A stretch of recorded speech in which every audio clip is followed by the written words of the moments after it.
Get a bag and I'm out, yeah. Shorty on my lap now, yeah. You playing with the game now. Yo, blast off, Astro. Flip a bag, now I'm serving a Tesla. Got my bag, shorty with me, I stepped up.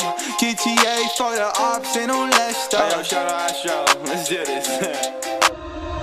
Flip a bag, now I'm serving a Tesla. Got my bag, shorty with me, I stepped up. GTA for the ops, ain't no less stuff. Shorty born to be my angel, yeah, I'm blessed up. Cooking right up in the stool, gotta check the fan. Yeah, I'm watching out for ops, yeah, they not my fans. People treat me like I'm Sony, cause I got some bands.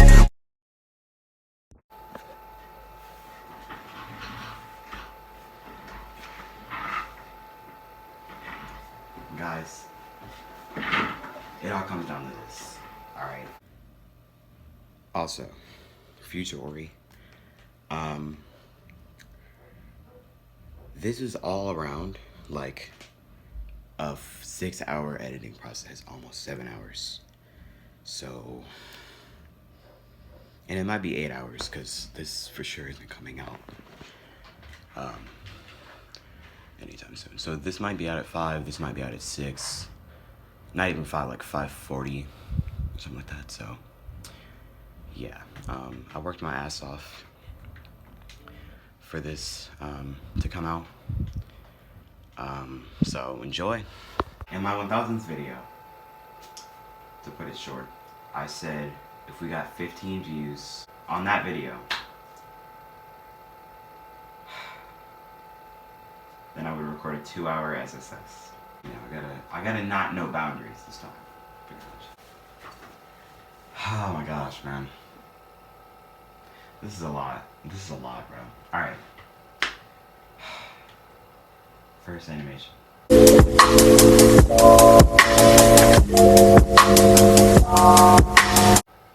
Just out of college, and despite having a degree. Okay, hold on. Just out of college, and despite having a degree, it was almost impossible for me to get a job. Day after day, week after week, I sent out my resume to every game developer and computer company in the country, and a few in Europe and Asia. 6 months into this, my money was running very low. This was when I was forced to face the facts. I needed a job immediately, and it didn't matter where and for how much. Just in time, I found a job listing for a video game store at the mall. You know the one I mean. And the terrible stories you hear about them are almost always true. Because of my background in games, I was given an interview immediately and hired soon after. My first shift was the following morning. Other than a few If I run out of hiccups along the dialogue, way, it kept real my head quick. above. If I run out of dialogue for maybe I don't know, like an hour or so in, that's just because it's overwhelming to try to film a 2-hour one. So this is the first time and the last time this will happen. So, you know, make what you can of this video, because this is gonna take so long to upload and so long to process in my camera roll, and I'm just gonna be so super fucking happy when I'm able to upload this, because dude, this is a lot, man. Like, so yeah, we're gonna get this Of water until I got on with Dell 2 years later. The meat of the facts began just before my second year was about to start. Because of the high turnover, I was made an assistant manager by month 9. None of my shifts were evenings, so I was tasked with keeping the younger employees in line. A job I never really took seriously since I was only a few years older than they were. I didn't care how they acted as long as they did their job. Around this time, a girl was hired that could have been my undoing. The second I saw her, I knew she would be a problem. Oh, yeah. However, it wasn't just her that was the source of trouble. Shit, Karen. Her super jealous boyfriend became a thorn in the side of every guy that worked with her, and sometimes just spoke to her. A shift of hers didn't go by without him showing up to check on her. Some nights, he would do no more than sit on a bench outside the store and watch her work. But anytime she would get too close to a guy for his liking, he'd approach them and physically intimidate the guy she was talking to. She never said a thing when this happened. I actually think she kind of liked it, but it would be what would push her away from him in the end. She worked at the store for a couple of weeks before someone showed her the hallways that ran along the back of every place. She took advantage of the fact he wasn't aware of them, and this turned out to be a big mistake. If any person reading this doesn't know what I'm talking about, pay attention. You're about to learn something. I'm not sure how common this is, but How is your some leg big built door like that? malls, those built in the old way where each store inhabited an area that Like my leased question. from the mall owner, there are a network of paths or halls that run behind each business. They're used mainly by the employees. The system allows them to enter and leave their jobs without being seen by the customers. Although I'm pretty sure their intended purpose was to give janitorial staff an uncluttered pathway to maintain the spaces. That being said, in all my time at that job, I only saw a member of the cleaning staff a handful of times. Most of those times, they were sneaking a cigarette rather than working. Luckily, we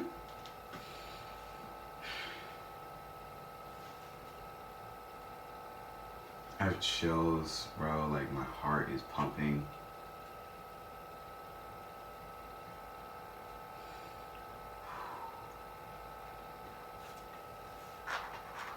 I'm stuttering. It's like, dude. I've never done this. And I promise y'all, and y'all actually went over what I wanted. I asked for 15, y'all probably like gave me 20 or more. And now I'm sitting here like, I bet that. And they did it, and I'm sitting here doing it, bro. I can't waste no time with it. He could still smoke inside the building back then. No one said anything to the office if they caught you, probably because they were doing the same thing on their breaks. If we are all on the same page now, I'll get to the real story. Like I said, his jealousy, no matter how it turned her on, was at the same time pushing her away. We're on the same page now, I'll get to the real story. Like I said, Go down. his jealousy, Fuck. no matter how it turned her on, Dude, go back. thing on their breaks. If we are all on the same page now, I'll get to the real story. Like I said, his jealousy, no matter how it turned her on, was at the same time pushing her away. Stop. On her breaks, she'd often sneak out the back and disappear for a while. Where she went, I had no idea or really cared. The boyfriend took forever to catch on, but when he did, he was super angry. She continued this routine for a few months, and just one day, she never came back to the store. I didn't attach any importance to this. It was during the holidays, and work was a nightmare. It wasn't uncommon for employees to go on break after an especially hectic rush and not return. The turnover was simply that bad. Things got a bit more interesting about 4 or 5 days later. The police showed up and had some questions about her disappearance. I was like, disappearance? What's going on here? They then informed me that she had been reported missing the day after she bailed on work by her parents. She had never made it home, and they thought we may know She something. got killed. The crazy thing was that when they visited Why'd her that happen? boyfriend's I place mean- to see if she was there, Come on now. in addition to him not being there, after some Yeah, and also since this is cost like 3-4 maybe SSS weeks, like this video you're watching, it probably costs about 3 or 4 SSS weeks. So we'll be taking a break from SSS for a while, or at least a little bit, not a while, but yeah. Just because it's tiring to do this every freaking week. It's not. It is at the same time. I don't know, but I'm gonna take a break. digging, they learned that nobody had seen either of them for about a week. I was quick to make it clear that I didn't know anything. I had just assumed she got sick of the place and bailed. I guess they were happy with that. Never heard from them again. Time passed, and the situation around her almost faded completely from my mind, until something really big in February happened and brought it back into crystal clarity. Some workmen were renovating one of the store's spaces for an incoming client And once they had completed emptying the space of what the previous renters had left behind, they began the undertaking of finding the source of a terrible smell. Initially, it had been inferred that the smell was emanating from some old food products left behind in the space. But even after the clearing, the stink remained. The next theory was that an animal like a rat had died in the wall. It had happened before. It's a body. So, before they went to the extreme of busting holes in the walls to find the source of the smell, they went next door to the adjoining space that was also empty and had been for some time. They spent close to an hour sifting through tons of old displays and leftover building materials. It turned out that the mall had been using this space for years as storage, and the place was a mess. The two guys tasked with doing this were about to say forget it, when one of them stumbled upon the source of the stink, and it definitely wasn't a rat. Someone had taken a large piece of plywood and put it over a tiny little closet, thus making it invisible. The guy had caught on that the smell grew worse as he got closer to this board, so he pushed aside the heavy display rack holding the board against the wall, and as soon as he pulled back the board, he found what was causing it. The semi-mummified body of what looked like a female was lying on the floor facing the wall. It appeared the arid and dry Arizona heat had preserved the corpse and suppressed decomposition. This had to have been why it wasn't stinking up the entire mall and managed to remain hidden for so long. Naturally, the mall was alive with talk of who the body could possibly belong to. Numbers of people had just stopped coming to work one day or skipped out during their lunch. We'd gone through at least 15 people in the last year ourselves. When the answer came, no one could have guessed who it was. Early one morning, I was awakened by my manager with the news that Becky Morrison was the person they found in the empty store. My only answer was, who? He reminded me that she was the girl with the crazy, jealous boyfriend that had disappeared just before Christmas. I hung up and went back to sleep. When I returned from my shift that night, it was the only thing anyone could talk about. The next question asked was, who did it? The overall favorite was the crazy boyfriend. Everyone knew by now that he had disappeared just after her, and considering his body wasn't found alongside hers, it was a fair assumption. He was most definitely nuts. It made sense. The story took a whole new angle just a couple of weeks after she was identified. An article was published in the paper discussing a possible new motive behind this. The police had recently received information that Becky had been messing around with a fellow mall employee during her breaks. They were meeting in the unoccupied store her body had been discovered in and fooling around. After following some leads, they were able to identify the employee. He was a 22-year-old guy working in the Hallmark store, but no name was given. He told the officers that he and Becky were supposed to hook up the day she disappeared, but he got holed up by the time he'd reached the empty space and she was gone. He figured she couldn't wait and returned to work. It was only a few days later, when the cops showed up at the mall to ask questions, that he heard she was missing. His mind went straight to the worst, and he was afraid he'd be blamed for it, so he said nothing. Then, when the news reached him that the boyfriend was also missing, it was too late. He figured if the boyfriend was hiding out, waiting for his chance to get him, it was best for him to say nothing, just on the off chance he didn't know for sure who the guy was. It all boiled down to him being afraid, and with what I knew, I could understand. What nobody knew, and still probably doesn't, is that her and I had a thing for a short while too.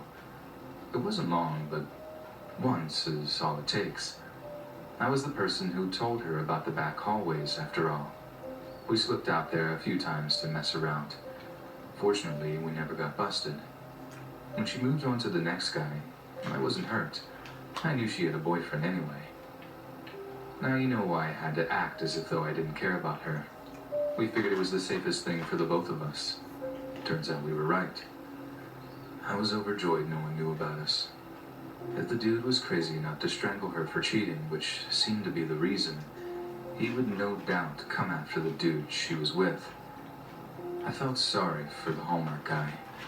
It wouldn't take much mental math to figure out who he was if he didn't already know. And since they still haven't found him to this day, the fear of her boyfriend popping up out of nowhere and putting some holes in him must have been real strong. I know I was looking over my shoulder for several years after. The police have this theory that he may have ended his life not long after. There hadn't been any activity on his bank account or card for years, and I still wasn't taking any chances. 9 years later, a week doesn't go by that I don't think about her. An outsider may have seen her as an easy girl, but I still don't think of her that way. It struck me that she was just looking for a guy that would treat her well and commit to her for the long term without being psychotic about it. She was genuinely a good person, and certainly didn't deserve the end she had, but then again, I can't think of very many that do.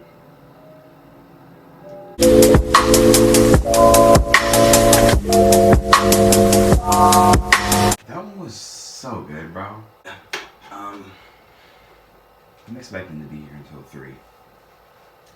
And I don't have anything else to do because I already recorded Little Nightmares. And I recorded everything I needed to earlier, so it's like, for a couple hours. That's what I just said. I'm not sure if this is the creepiest or the most disgusting thing to ever happen to me, but here it is. I'm a 17-year-old female, and this happened about 3 months ago. Me and my friends always like to go to McDonald's after we had a good yoga session. You could call us regulars. We probably did yoga together 2 or 3 times a week. Go before so you can burn it off. Why would you go to the gym and then go and eat? That entire workout session is in the garbage. And it's all because you decided to eat right after you worked out. How do you feel? At least eat a salad, bro. Like, come on. It wasn't a class or anything. It was just me and 3 of my friends. We had another friend, Olivia, who occasionally joined us, but she was kind of flaky. If she didn't feel like doing yoga that day, we just went ahead and did it without Why'd her. you look? We had been in this routine for a couple of weeks at this point, and we always looked forward to getting some nice junk food. Look how there's no one in There the was gym. something about McDonald's that was like the guilty pleasure of my entire existence. And it's a burger. Yeah, that entire workout session, you can ball it up like paper and throw it in the trash. I normally didn't get it otherwise, but I really look forward to the couple of occasions that me and my friends went there. Or maybe I'm This wrong. one experience was horrible. I had been there enough that I started to recognize the people that worked there. I never had conversations with them, but I knew their faces well enough to spot when someone new was in the back working. That's exactly what happened this one Wednesday afternoon. Stalker. I noticed this guy with really thin hair. He had a really creepy face, and Yeah, I'm not I'm sure leaving. how to describe it exactly. Believe it. His eyes Come were on. humongous. They looked like the eyes of a bug.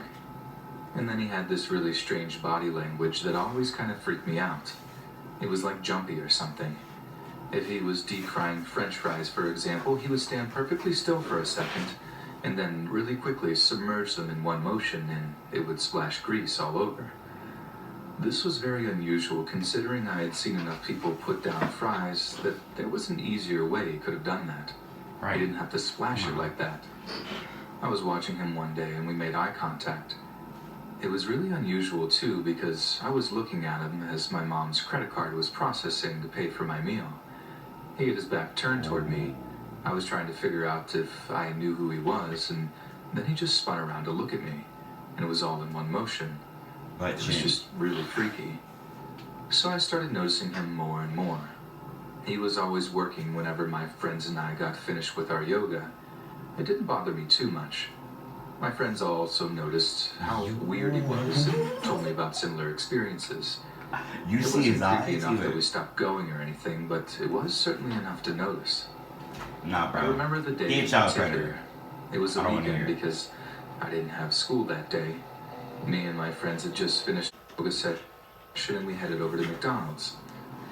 Anyway, my friends and I ordered our food and we're waiting for a few minutes. It took a little bit longer than usual, which isn't really an issue because we're not impatient or anything. But here was the weird part. They weren't busy. Oh no. We were basically the only people in there waiting for food, and I think they had one other person who had already ordered who was No, they sitting down forgot. and already eating. They totally forgot. I didn't You see don't any cars in the nobody in there. drive-thru, and I just found the whole situation extremely bizarre. I had noticed that the creepy guy was working, but I didn't see him for a very long time. Ooh. He went behind Yeah, the he wall, killed but somebody. I couldn't see him around, and I wasn't sure why he did this either. Life went on, and we got our food and sat down. I normally start by eating my fries and then have You're whatever gonna my be main like, meal is "Ugh." after that. Today it happens It's to be going to chicken disgust me, nuggets. it's like I'm telling you. I got a 10-piece. As I was eating, I felt that creepy guy's watchful eyes looming over us. I felt really freaked out, and I convinced my friends to take our meal into the car to leave. As we left, I looked back to see him frowning at me. I didn't stop walking.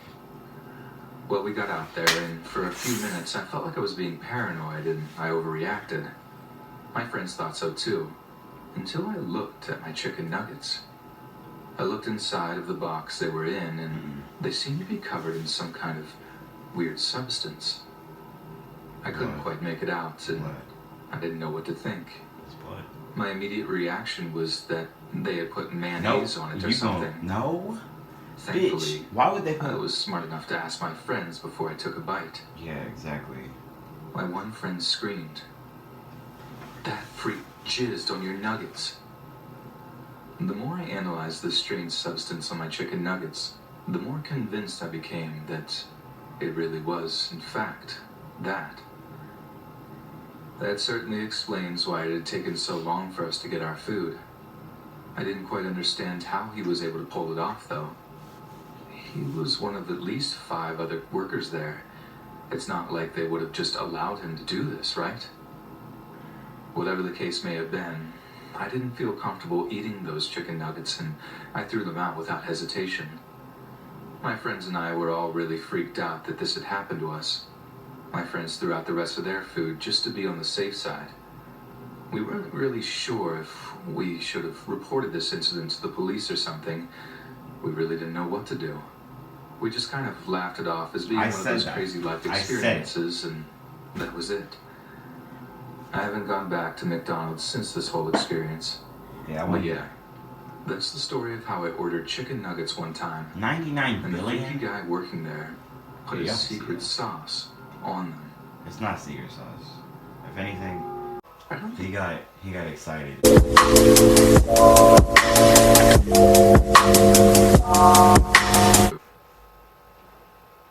you guys are even going to believe this story, but it's 100% true. Just happened last We're on the week. third one. I don't know how else I could even preface this dumpster fire of a story, but here it goes. I'm a 22-year-old male, and I live with my fiancée. We had a nice Fiancé? apartment, Why do you but say it like we that? were really looking to buy a house. I know, a little young for that, but we both landed really nice jobs after college and figured that it's better to get it out of the way now and start settling down. We're kind of old-fashioned like that. My fiance's grandmother owns a home and no one lives in it. She had it for about a year since a family relative passed away. No one wanted anything to do with it since there was a lot of work that needed to be done, like painting the walls and redoing the floors and just various tasks like that. It wasn't completely horrible inside, but there was enough work that it literally sat there for a good little while. Well, my fiancé and I started talking to her grandmother after buying the place. She told us that she would sell it to us for a low enough price that we would be able to afford all of the renovations and whatnot. We were really excited about it.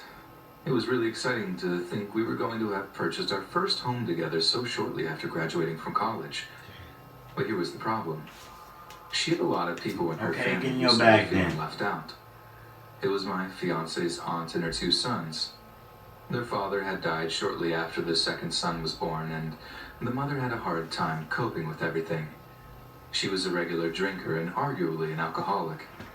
My fiancé told me that they were extremely negative people, and after meeting them a few times at family functions, I was surprised at how right she was. They lived in government housing, She collected disability fraudulently, and her 2 sons didn't work, despite one being 24 and the other being 19. Oh. There were whispers of drug abuse in there too.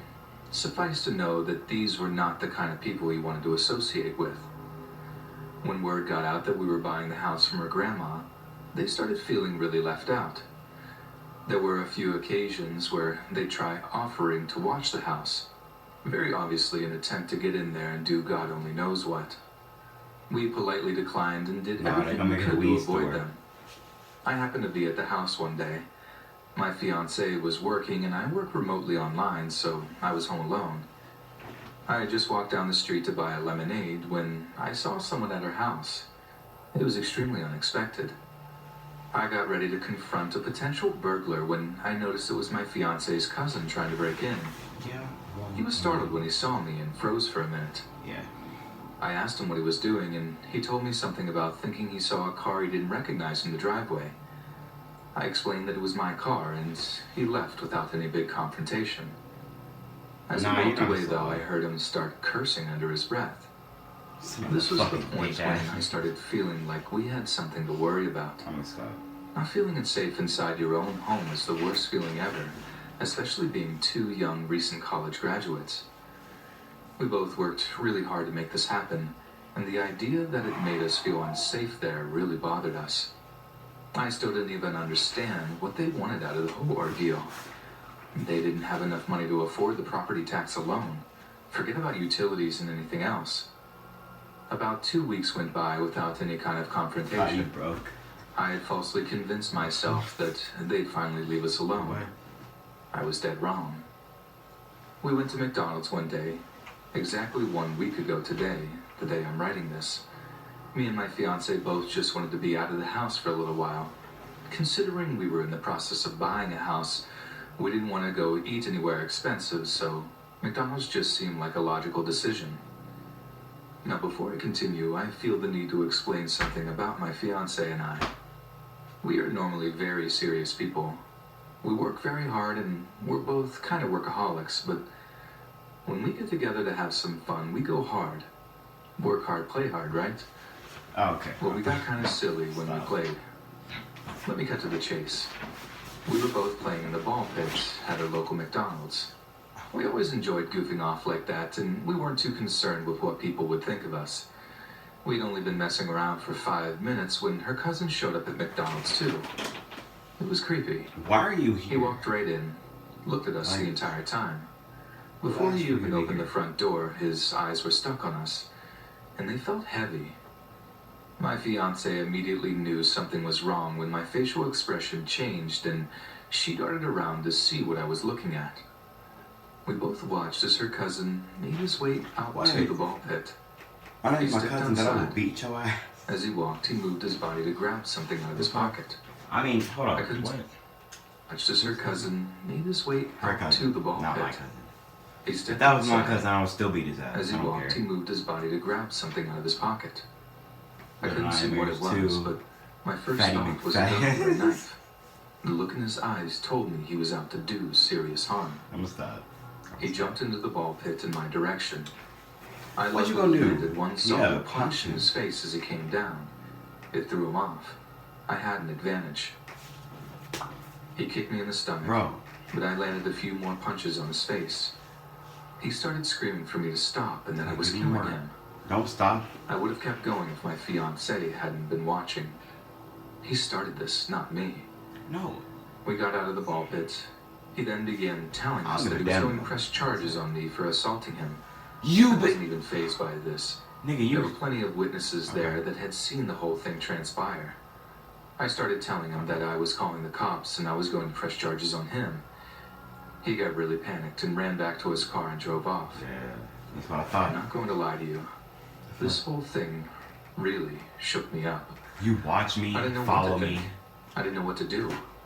I looked around online and found an Get a easy life. solution. A restraining order. My fiancée and I had I know both you're at gotten the beginning of restraining freaking orders on her aunt and her 2 cousins. Here, and you don't have I didn't know anything to why use we it didn't like. think of this sooner.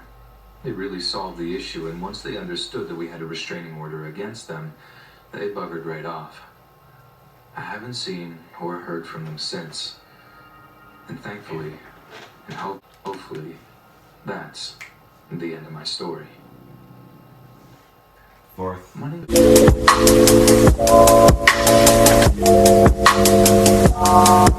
is Gerald, and I'm 22. For the past year, I've encountered a buttload of crazy people and have accumulated even more crazy stories. While most of them would make you laugh, the one I've chosen to share was terrifying while it was happening, and still gives me shivers when I remember it. Bro, we're A 23 little more minutes than a in. year man. ago, I applied for and got a We're job like at my 35 favorite on there. convenience store across the street from my house. I moved there my sophomore year in college and decided to stay after I left school. This little store has served as a savior to me. Living as young men often do, I had very little money, but I was always confident I could find something to fill my belly regardless of how much Why was in is my everybody pocket at broke? the time. Come on So, now. when the time came, I was no longer able to rely on my parents for money. Why is everybody The smoking? corner store Come was on the now. first place I went for a job. I was in luck. Only the day before, one of the employees was fired for stealing from the register. I took his place, and I've been here ever since. Like any other corner store, we sell alcohol. Beer, wine, liquor, the Of whole course you boat. do. Naturally, this makes us a beacon for the local drunks. These folks That's have not a good served thing. as countless hours of entertainment. While most are harmless people, on one specific occasion, a horribly violent outburst occurred. It was a quiet Saturday night, about an hour before close. Most of the regulars had made their appearances, a few more than once. The two involved in this incident had been in around 7 p.m. and had just returned. They were, or at least appeared to be, a couple. I'd seen them around the neighborhood since I moved in. The owner of the store said they'd been customers since he bought the store, and that was 13 years ago. Although they were not very talkative when they came in, I never had any reason to believe either could be violent. However, that night something had changed. Upon arriving the second time, they went straight to the cooler containing the quart and 40-ounce size beers. Nothing out of the ordinary, as I said, but tonight an argument between the two started soon after their arrival. Initially, I couldn't hear what it was about, but soon I could hear everything they said across the store. I minded my own business for a while, but once the female began screaming curse words at the man, I felt like I had to at least get them to take it outside. I wasn't sure what to say, but I began my walk to the opposite side of the small store. Before I was halfway there, the man started screaming back at the woman. I'm not sure exactly what she had said to him, but it had obviously infuriated him. Mere moments before, he had taken a quart bottle of Busch or some other cheap beer from the cooler. All of a sudden, he began striking down at the woman's head with it. I'm not sure if he thought it would break or if he intended on hurting her with the nearest thing, but cooler. I'm like, All of a sudden, he began striking down at the woman's head with it. I'm not sure if he thought it would Oh my break God. or if he intended on hurting her with the Fucking nearest gosh, thing, bro. but strike after strike, he continued. It was a horrifying thing to witness. I blame the entertainment industry for giving people the false impression of how easy it is to break a beer bottle over someone's head. I assure you, it's well, very yeah. hard. Come on now. Following the fifth or sixth It's a beer strike, the bottle. woman had dropped completely to the floor and stopped moving. The guy stood over her for a moment, but looked up when I assumed he heard me running towards him. The second he saw me, he ran out the side door and disappeared into the darkness. The sight of her laying there made me sick to my stomach. The blood dripping from her ears was almost as shocking as the ever-growing pool around her head. It seemed like a bad idea to touch her, so I made the decision to let the paramedics check her for a pulse. When they arrived, she was still alive, but they didn't have much hope for her survival. The cops certainly weren't in any hurry to get there, but when they did finally arrive, 45 minutes later, I filled them in on all I had seen. From the way they reacted, I got a strong feeling that they were very familiar with the two. While on shift, a few days later, my boss called with some news. The female was brain dead, and her family had made the choice to let her pass. The cops had picked the guy up the following night. From the description my boss gave me, he didn't even seem to remember what had happened. The doctors that examined That's him cap. said that it's likely Everybody he says truly may that. not remember what he did, because of the many years of alcohol abuse had possibly destroyed his brain. Yeah, true. Sounds like he might not get the full punishment due to him under the law. I'm not really sure how I feel about that. Sometimes it seems like people really do get away with murder. During my time in college, That I had a came friend very whose dark. dad owned an 800. That It seems like people really do get away with murder. next animation.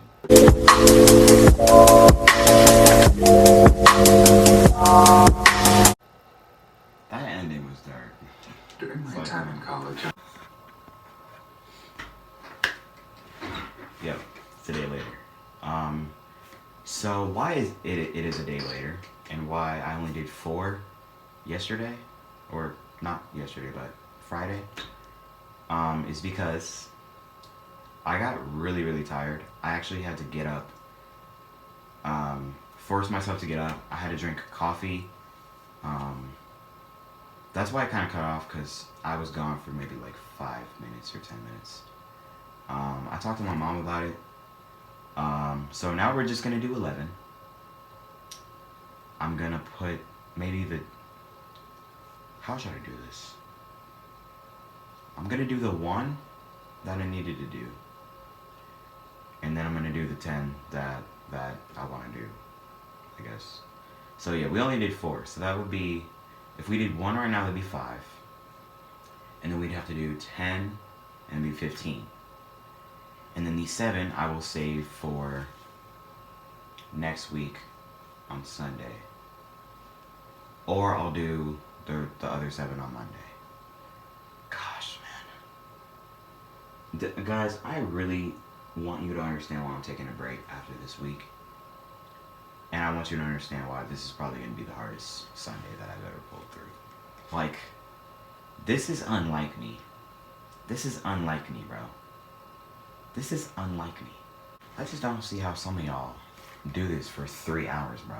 It's like, this will never happen again, by the way. during my time in college, I had a friend whose dad owned an 800-acre piece of land in eastern Texas. Cool. In the past, he leased it out to hunters and paper companies, but was no longer doing it. He had built a cabin on the land a few years before and would let us go out there from time to time to mess around. It served as a great way to relax not from the good, pressures of school actually. and getting closer to nature. Alright, it may seem like it's good to get close to nature and whatever, but that woods look a little too dark for my liking. I'd put some lights in that bitch. I'd put like the little like lights you see. I don't know, but I put some lights near that bitch, cause that woods looks scary as fuck, bro. Like, The spring break of 1997, we loaded up our trucks and headed for the cabin. that's not it. Our plans included shooting guns, drinking beer, and other things rednecks like us do in the woods. Our first morning kept us pretty busy cleaning the cabin and moving all our stuff inside. Around dinner, we made a big fire outside and cooked a bunch of steaks and fried potatoes. Ooh. We skipped dessert and broke open some beers. The sun went down not long after, and for the remainder of the evening, we got loaded and passed around a joint or two. At some point in the night, I heard a shuffling noise outside and went out to check on it. He'd The probably fire be was like, barely oh, I'm burning tweaking. at that point, and just outside of its light, I swore I could see the shape of a man standing completely still. Haven't I seen this From what I one? could tell, he was facing me, Isn't this the perhaps one waiting to see what I would do. where that got killed by the I road blinked my eyes real hard to get that a we saw clear last look, week? but my position and Or the the lack week of before light that? made it hard to see clearly. The Yeah. shape continued to stand still, so I decided This I'd is that walk up a secret little closer in hopes of black getting a better figure picture. dude. The thought terrified me, but I was transfixed by Yeah, the being. I'm Or very, perhaps I was very, still very too intoxicated to make wise decisions. I took 2 steps forward, but was distracted by a voice I behind don't know. me. We may not have My seen friend this. had woken up and Hey, noticed the you door know, was wide we didn't see open. this, okay.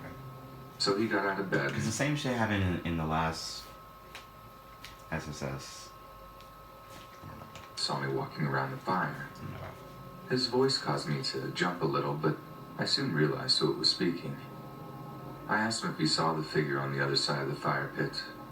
He just laughed at me and said I must be so stoned I was seeing things. We laughed it off and returned to bed. On my way, I turned back to take one more look, but the shape was no longer there. I chuckled probably saw myself somebody and else went and back ran. to sleep. The next It morning, makes I wrote the sense. whole experience off as the result of too much fun and went on with my day. Okay. We spent the first I half see you, of it Shotty fishing at the McShotterson. big pond. Post-lunch was shooting guns That's and why I one don't need compound coffee. bow that he had just bought. That's The why I beers don't and need smoke coffee. were broken out after I dinner. can still feel the A energy, game of bro. poker was And I had attempted, but coffee soon today, canceled in so- favor of another evening telling Energy. lies around the fire. On one of my many trips to relieve myself that night, I was spooked by the sound of a stick breaking close by and noped it back to the Maybe fire. it's just like a dog The that look of got fear on my lost. face made the other guys laugh their butts off. I tried to explain what had happened, That's but not a guy. was quickly reminded that we Hold on. weren't the only The creatures other in one the is not woods. a guy, bro. The reasoning seemed sound, so I accepted it. Come on now. Not long after, we were standing around, involved in some deep discussion, and I turned to speak to the guy on my left. What I saw caused me to clench up so tight I could have snapped a steel rod with my sphincter. Standing within a few steps behind my friend was another man I did not recognize. It was like he appeared out of nowhere. Damn. What made it creepier was that he was Turn staring around. intently at the back of his head, almost like he was trying to bore Y'all through are it with trying his to eyes. die, bro. I remained At this frozen point, stiff. if I saw him once, The longer I looked 911 at him, is I hitting my realized line. he was the same being I don't saw care. lingering outside the light of the fire the night before. And you didn't call the police, He you was dumb average bitch. height with a long, unkempt beard. My friend continued rambling about whatever, unaware of his shadow. Y'all After really are several dumb, long bro. seconds, Y'all the deserve to stranger die. turned to me with a You blank know what? expression I'ma say it. and walked away. Let me say it. This was when my friend finally noticed my horrified look.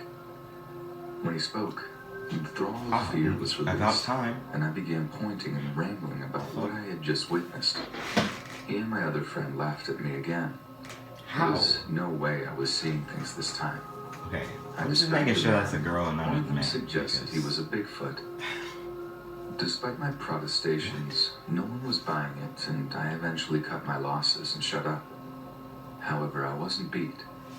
Their mockery had made me even more determined to prove the stranger's existence. The next Bro, if 2 you don't days get- were quiet. Bro, if your friends don't believe you and you see a figure behind your friend, how about turn him around yourself, bro? Does it take, like, climbing a freaking tall mountain for you to call the police, bro? Are phones not a thing in the horror stories generation? Does it not take beep beep beep to call the police and to sort out your troubles? I'm sorry, but I see it in every single animation. Every one. I see other YouTubers reacting to horror stories. Probably not calling it out. Maybe they do. We all have the same knowledge. We all thinking the same thing. You could turn around, pull out your flashlight even, while the other dude is behind you calling 911 with a gun. It ain't hard. Or you could just go behind your friend if he don't believe you and punch the black figure. 3 things that I just sorted out that could have been done, bro. No stranger, in other words, but I kept my eyes peeled for anything out of the It's just me, ordinary. bro. By It's just the what I would fifth do. morning, I was beginning to question my sanity. I'd seen this mysterious being stalking around us twice, and now it had suddenly disappeared. I resolved to put my quest on the back burner and You know tell what some they're new- doing? This is the last time I'm gonna pause, by the way. They are setting themselves up to die, bro. They want to die. If they didn't, they would have called 911 already. Also, where is their other friend at? 3 of the equation, because I'm just calling things out that don't look right. Why have y'all been frying the same thing for like over 20 minutes, bro? There's no way that y'all had seconds, bro. Evidence And that looked like, arose. My friend's dad had mentioned him, an owner of one of the surrounding properties, had spotted a small group of wild hogs running How through is his that land. not burning, bro? So we grabbed our rifles and went on the search for them. Oh, it's about time. A mile or so down one of the property's many roads, we came across some hog wallows and knew we were on the scent. We went up the road, now on foot tracking them. Another mile on, we stumbled upon 3 large hogs rooting up the ground and prepared to make bacon. It was probably down. 2 of us chambered around as quiet as possible on our rifles and took aim. I was less than a second from saying 3 and pulling the trigger when the loud crack of another rifle filled the air, followed closely by a burst of wood and bark above my friend's head. It took a moment for it to register that we were being shot at. A few seconds later, another crack and strike. It was the figure, I This think. time even closer to my Oh. friend. We weren't Or it was going that to one wait for other a third. friend that you lost with a The Nerf friend gun. who appeared to be the target led us down a side trail that led back to the cabin. No more shots followed as we fled. However, instead of finding safety, Imagine he was at the running camp, and just the got shots shot. began again. That's why you shouldn't run Another very option. while you're getting We shot hopped at. into my truck and hauled it out. Okay, there she is. I'm like, This what? was a time just before the commonality of cell phones, so we had to drive the 20 miles to town to get help. Oh, After we explained the hold situation, on. What? we got out of there. This was a time just before the commonality of cell phones, so we Okay. had to drive the 20 miles to Y'all town to get still help. don't got cell phones? After we explained the situation, we returned to the property a few hours Well, later. I'm not really with some surprised, deputies. or else your building We would look a approached lot slowly nicer. and remained in the cars when we parked. We waited to see if the shots would start again, but nothing happened. A cursory look around counted 3 holes in the cabin and another 2 in my buddy's Ooh. windshield.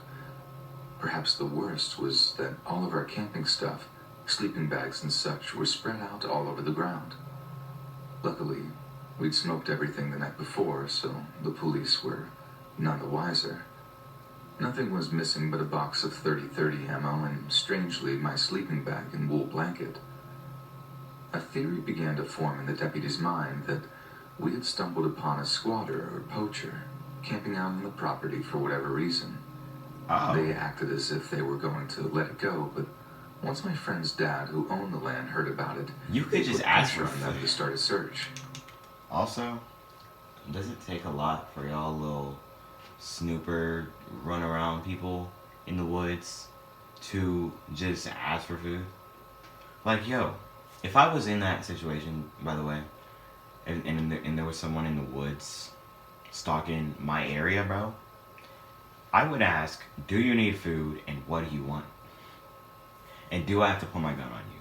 That's just what I do, bro. I have a shotgun on me at all times. Y'all think I'm playing. Y'all think I'm playing.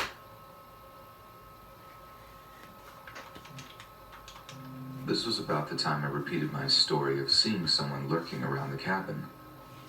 No one was laughing now, and my Yeah. story I was bet y'all not finally laughing being now. taken seriously by somebody. The fuck? The search was led around the Y'all property. gonna by my laugh when you friend's get dad. killed. School had already begun again by the time it took place. It continued for a full week, but nothing other You're- than a few old camps were found. How old is he? It was assumed he's that still in he school. knew the heat would be on him after the shooting incident, and he moved on.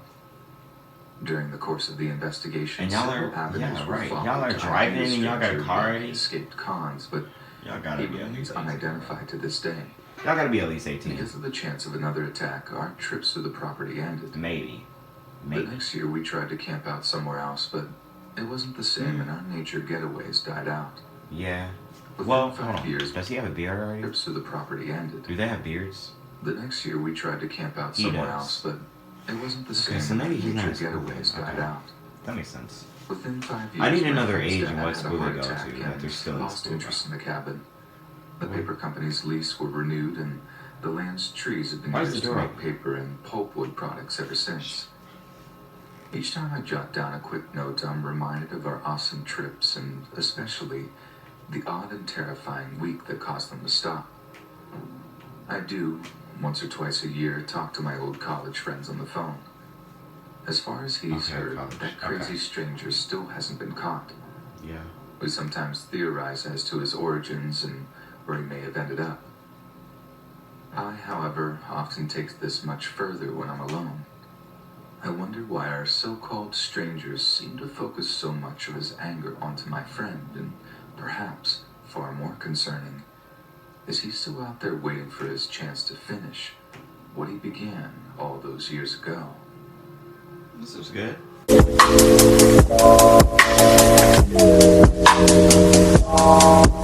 That was good. That was good. What? 6th animation, right? I live in a major city in Texas. Well, the 5 that we were supposed to do Friday, so now the 10 that we're supposed to do now starts now. My apartment complex is gated and in a good neighborhood, but the security isn't extremely tight. Sometimes the gates are left open and anyone could piggyback off of someone else entering with the access code. Maybe twice in the past 3 years, the management has put out notices of vehicle break-ins and other items being stolen from porches. We also have frequent door-to-door solicitors, even though there are signs forbidding it. So this particular Friday evening, I go to bed at about 2:30 a.m. For some odd reason, I was having trouble getting What to is he sleep, going to bed so I in? put on a podcast to listen to and eventually start to doze off. I can't do I that. become aware of a noise that sounds like a clicking sound, but it sounds like one of my upstairs neighbors making some noise. I kind of zoned this out, as I'm used to my neighbors staying up late on weekends. After about 30 seconds, I realize the noise is extremely repetitive and getting louder. I then start focusing on it more intently, trying to isolate what it could be and where it was coming from. The thing that sucks in life is you have to have neighbors. I mean, you don't have to have it, but if you're living in apartments, then neighbors are key, bro. If you have a house, then it's not a problem, but I mean, they're not above you; they're beside you. But hey, you can still hear something beside you, shit. But yeah, neighbors are annoying. Neighbors are mad annoying. Mine especially. If you ever come to my house, like maybe 12 o'clock, maybe 11, or like maybe at night. Oh yeah, they annoying up there. So just be really bad. Suddenly it hits me. It's coming from the entrance to my apartment. I leap out of bed and head to the foyer. I identify the noise right away. The lock mechanism is moving back and forth rapidly, like someone is trying to unlock the front door. I can hear that an object is inserted into the lock and the person is jimmying back and forth with a lot of force. I instinctively turn around, head to my bedside safe, unlock it with a combination, and pull out my .357 SIG pistol, load a 14-round Thank magazine, you. and chamber Someone that actually has a gun and I uses head it to back an to the door, advantage. and as I exit the Thank bedroom, you I see the so lock much. twist and unlatch. Because the last guys had a gun but didn't use it. I immediately pointed my weapon straight ahead, knowing that if someone comes through, I will have to make a split-second reaction. I decide that if someone comes through my door, I will give them a momentary chance to retreat. But if they do anything other than that, or enter aggressively, I'm going to shoot and ask questions later. Thank you. Thank you. Thank you. The first smart person. The first one, bro. I was just talking about that shit. Thank you. You are a W. Like, you are a W, bro. I want to say, you are a W, bro. Oh my god, thank you so much, bro. Can we just take a second to appreciate,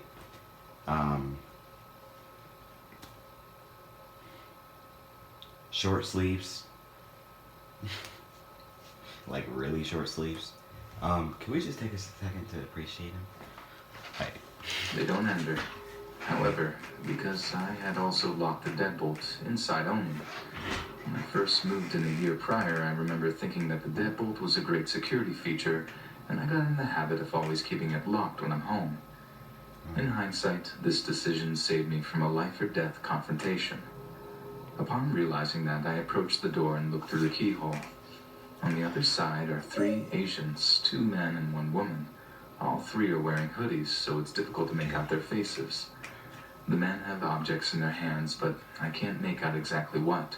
I don't even The know 2 what that men is. are talking back and forth, probably trying to figure out why they can't open the door, even though they have successfully opened the outside lock at this point. Bro, I would have opened There's the also door. talking Bow, loudly bow, bow. behind the two Y'all men, aren't catching me. such that anyone Y'all in the are not hallway catching would me. be able to hear her voice. She's talking in another language. The only words I can make out are blah blah blah, apartment 250, blah blah blah. And she keeps repeating that over and over like a broken record. Upon hearing that, I start to wonder for a moment if maybe they're just drunk and had the wrong apartment number. They don't That's look like impossible. To open my lock, they would have to have a copy of my exact key or some kind of lock-picking device. Bro, let's just think it They've would never just copied open the my door key and or even bow. given it to anyone. Like, come on now. And here's the other thing. Not only is 250 not my apartment number, but, as I figured out later, that apartment number doesn't exist anywhere in the complex. Standing back from the door, I take a long broom handle and jab it hard in the face of the door, letting them know that I'm on the other side. They immediately stop fiddling with the lock and take off running. Yeah. I You debate better whether to call 911 and I decide would've against came it out, until hey, they return. get out, get away from And my I house, would be long Lord. gone by the time anyone gets there. It would be too risky to follow them to try and get a better description or Oh, license wait. plate, and I don't have enough identifying info as it is to make an arrest. I Hold followed on, the police. what? Too risky to follow them to try and get a better description or license plate, and I don't have enough identifying info as it is to make an arrest. I Yes, you filed a do. police report the next day. Bro, they're breaking in your house. They have a weapon to open your door.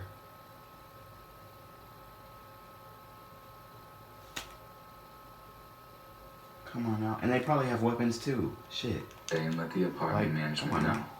They said it was unusual, but they would alert the resource officer and ask for a police presence for a couple of nights. Nothing ever And came you got of how the they look report, like. but So, it's not a surprise you to know. me. It's been 7 months since this happened and no further incidents. Nobody else in the apartment has reported anything similar happening. I don't think they'll be back, but one precaution I took was to buy a smart lock for the deadbolt, so I can leave that deadbolt always locked from the inside, even when I'm not home. It's crazy to think that the deadbolt was the only thing between myself and an armed confrontation with intruders. They say you don't really know what you'll do in those situations until it really happens, but I can honestly say I am proud of how I stayed calm and was mentally Yeah, prepared to same. defend myself. If there's one good thing that came out of this, I feel confident that I responded the right way and was ready for the unthinkable.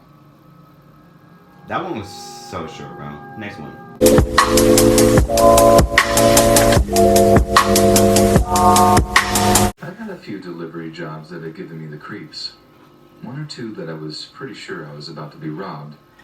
Another was a gunfight between gang members unfolding in the street I was delivering to, right as I was turning onto it. But these are just occupational hazards. Yeah, it sucks, but I guess you do get over them. Only one delivery job really, truly terrified me. The only one that scares me to think about even today. So we get an order from an address that none of us drivers had ever delivered to before. This normally causes some suspicion among us since we're always pretty wary whenever delivering to a new address. A fair few first-time deliveries have resulted in an address getting blacklisted. Sometimes they try to stiff you for money or some other scam to get free pizza. Yeah. Generally speaking, the drivers take turns delivering to a new address, and this time, it just so happened to be my turn. So once the order is completed and the pizzas are boxed up, I take them out to my car and punch the address into my sat-nav. It turns out the address is right on the edge of our delivery area, pretty much in the middle of absolute nowhere. It dawns on me that this could be the oldest trick in the book. Call the pizza into some hard-to-reach location, then demand it to be free Or he once just it takes lives more than there and he 45 don't got minutes nowhere else to deliver. live. He's But down to my bad. relief, I make it out onto this old dirt road with time to spare. Yet my relief doesn't last long. Yeah, maybe he's down Not bad. when I see the Cool. state of the address I'm delivering to. The house is so run Never down mind. it looks like a squat. Like it's Never been mind. commandeered by the homeless as a place to avoid sleeping rough. Never mind. There's a musty old pickup in the driveway. Its wheels all askew from years of misuse. I mean, the place was just the very definition of haunted house. Needless to say, I wasn't expecting a particularly generous tip. As I take the pizzas out from the passenger seat of my car, I start hearing this faint whining noise. My ears prick up immediately and I freeze, trying to work out just what the sound is and where it's coming from. I come to realize it's the sound of a violin being played, but more accurately, it was the sound of a violin being played very badly. These discording noises carried on as I walked up the dirt pathway toward the porch and the front door. Maybe The he's sound just of a fooling small around. violin bow being Come on now. dragged across dry old strings that were way out of tune. Oh, Creepy, sure, yeah, but that makes sense. that's not what terrified me. When I knocked on the front door, the screaming cat violin sounds ceased instantly. A few moments of silence went by before I began to hear slow, heavy footsteps growing steadily closer. I can't be certain, but I'm almost sure I heard someone breathing on the other side. These heavy, labored breaths as I waited for the door to open. The silence was broken by a metallic snap of the door unlocking before hurried footfalls sounded on the other side. Someone had unlocked the door, then scampered away from it as if they were overtly skittish about visitors. Hello? I got your pizza order here. I remember asking, feeling the tension rise as silence once again engulfed the scene. Come inside, mister. A childish voice came from the other side. I wanted to just turn tail and run at this point, but returning to the pizza place without the money for the pizzas would definitely mean a verbal or written warning from my manager. I already had Use your one money. for turning up late. Are you I broke? couldn't afford another. Come on now. So reluctantly, I took hold of the door handle, turned it, and walked inside. The interior of the house was bathed in darkness, Oh, yeah, only that's a not bad. handful of weak oil lamps to give me any sense of the layout. A figure was crouched on a nearby sofa, the old violin laying next to it. There's 15 on the table there, mister. The person sounded like a child, but they looked bigger than they should have.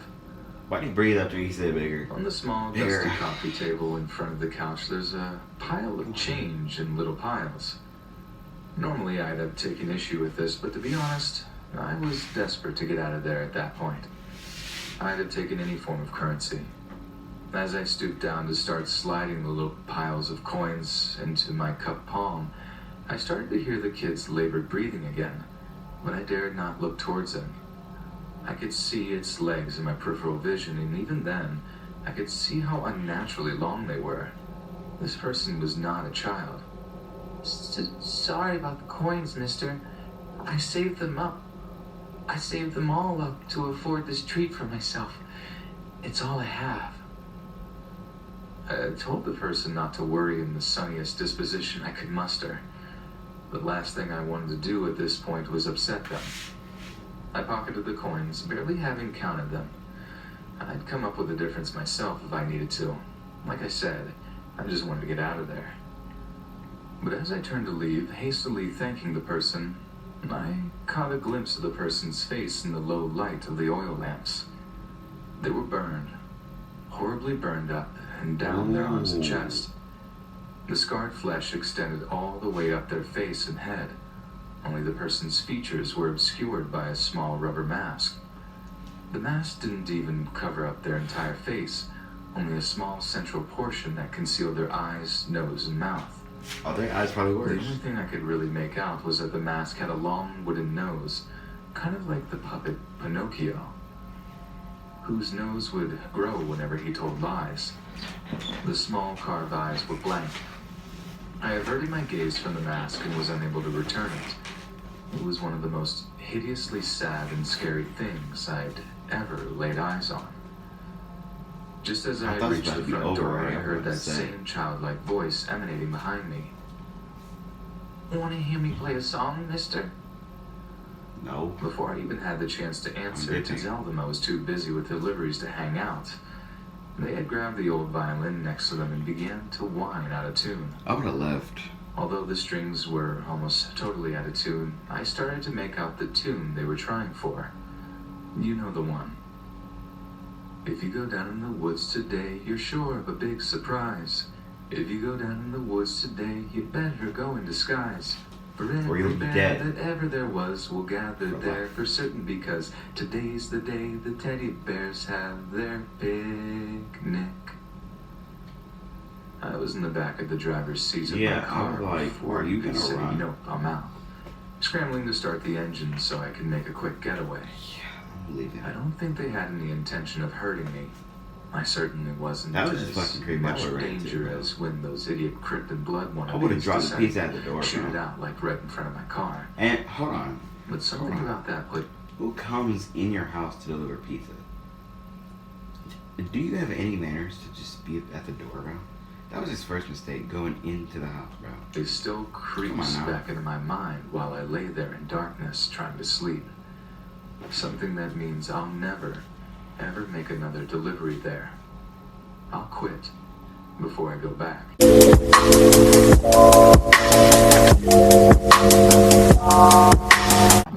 I'm not blaming you. I quit too. Shit. Or I would just not go there ever in life. Ever. Next animation. I got Ashamed to say it, but it needs to be it. said. Third one, right? I screwed up on my job and a man died because of it. Not just a man I was being paid to protect. Damn. Usually it can be forgiven for making a mistake on my first job. However, when it's your first job protecting another man from outside dangers, one mistake can be the last. In retrospect, Alright, hold up. I'm hindsight. about to go get a snack. I wanted to do this every 5 animations. Just get a snack real quick. Actually, that's what I'm gonna do. Whatever word you You what? use, I wish I'd never agreed to Yeah. taking the job. I'm gonna do that. Just being a large-built man with a license to carry doesn't make you qualified to be a private security. This all being said, I took the job. The Actually, client yeah. losing his life. I actually need to go and throw my stuff away though. So. It was a direct result of my negligence. Maybe if I discuss what happened, I can relieve myself of a small amount of this burden. However, I can assure you I know the guilt will never truly fade away. The job came out of nowhere. Mike, Is that a a Sam's Club? What close kind of friend phone of is that? mine, had been a bodyguard First on of and all, off for years. before you tell your little story, He made it clear the job was a one-time only deal. No other guys he knew were available on such short notice. His next client was coming into town in the morning. Mike needed someone with a carry permit to back him up. He knew I had one, so I got the call. He assured me it wasn't a dangerous situation, but he'd like to have another guy to watch his and the client's back. I was somewhat nervous initially, but the money I was offered was too good to pass up. We met up at his place later that night. He gave me a rough outline of what I was expected to do. Once it had been all laid out before me, it seemed simple enough. Although this would be his first time with this particular client, he assured me once more it would be simple. After all, the guys with the real problems always had their own staff.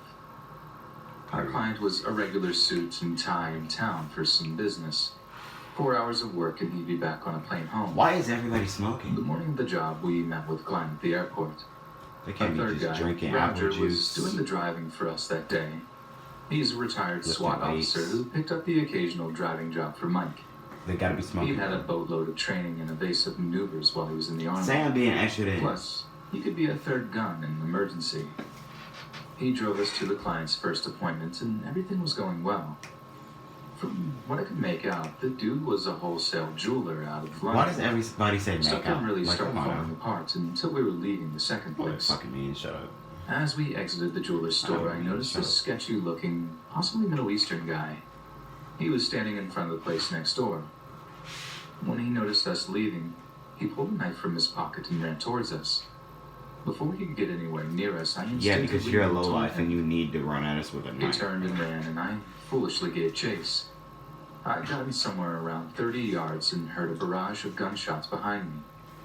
I turned around just in time to see Mike go down. The client was already on the ground and wasn't moving. Roger was standing next to the car, shooting at 2 men running from the scene. By the time I'd drawn my pistol, the firefight had ended. It was clear to me I'd messed up. As Roger and I checked Mike and the client for signs of life, a weak few words came from Mike. I hope you won't be offended if I don't ask for your help again. We had a brief chuckle, but we both knew this wasn't a laughing matter. Roger confirmed that the client was in fact dead. I rode to the hospital with Mike, and Roger stayed behind with the cops. This big mess made no sense. I knew I could trust Mike. He said the client indicated no current danger to his life. We were supposed to be only there to prevent robberies. We'd both seen the guy with a load of stones on him, so no flags went up. Regardless, considering the number of guys in on the hit, I had a strong feeling we didn't get the whole story. I'd been waiting for news on Mike for about half an hour when Roger finally showed. The cops were right behind him. Now it was my turn. When they were done with me, they wanted to talk to Mike, but he was still in surgery. 2 hours later, we got the good news. He was going to make it. But he'd be in the hospital for the next week at the least. Damn. For the next 9 days, I stayed at his side. It was the least I could do. The following morning, we had our first discussion since the shooting. You do realize the guy with the blade was a decoy, right? Became pretty obvious once I heard you all yell at me to come back. Listen, don't feel guilty. It's not your fault. I've fallen for dumber things than that. We continued our talk for a while until Mike fell asleep. No matter what he said, though, I always feel bad. A man lost his life, after all. The detectives showed up later that day and pumped him for any new info, but Mike had none. Mike was released 8 days later. Neither of us heard anything new until Roger called Mike 5 days later with some inside information he'd gotten from one of his pals. The client had been far from honest with us. He had hired us because he was involved in a deal with some men in which he screwed them out of $100,000. They had made it known if he was to return to the States, he'd be whacked. If Mike would have known this beforehand, he wouldn't have taken the job. That's likely why the dirtbag kept it quiet. Somehow this bit of info made it past the background check. Nonetheless, even a crook doesn't deserve to be sprayed with bullets on a public street.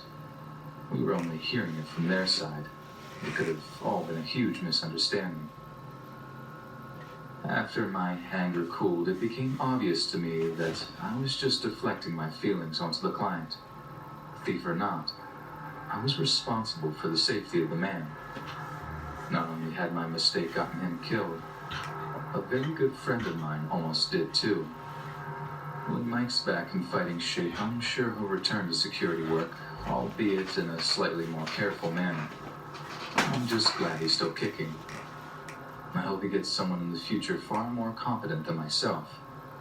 When it comes to me, I think I'll stick to construction. It appears to be a whole lot safer. Next one.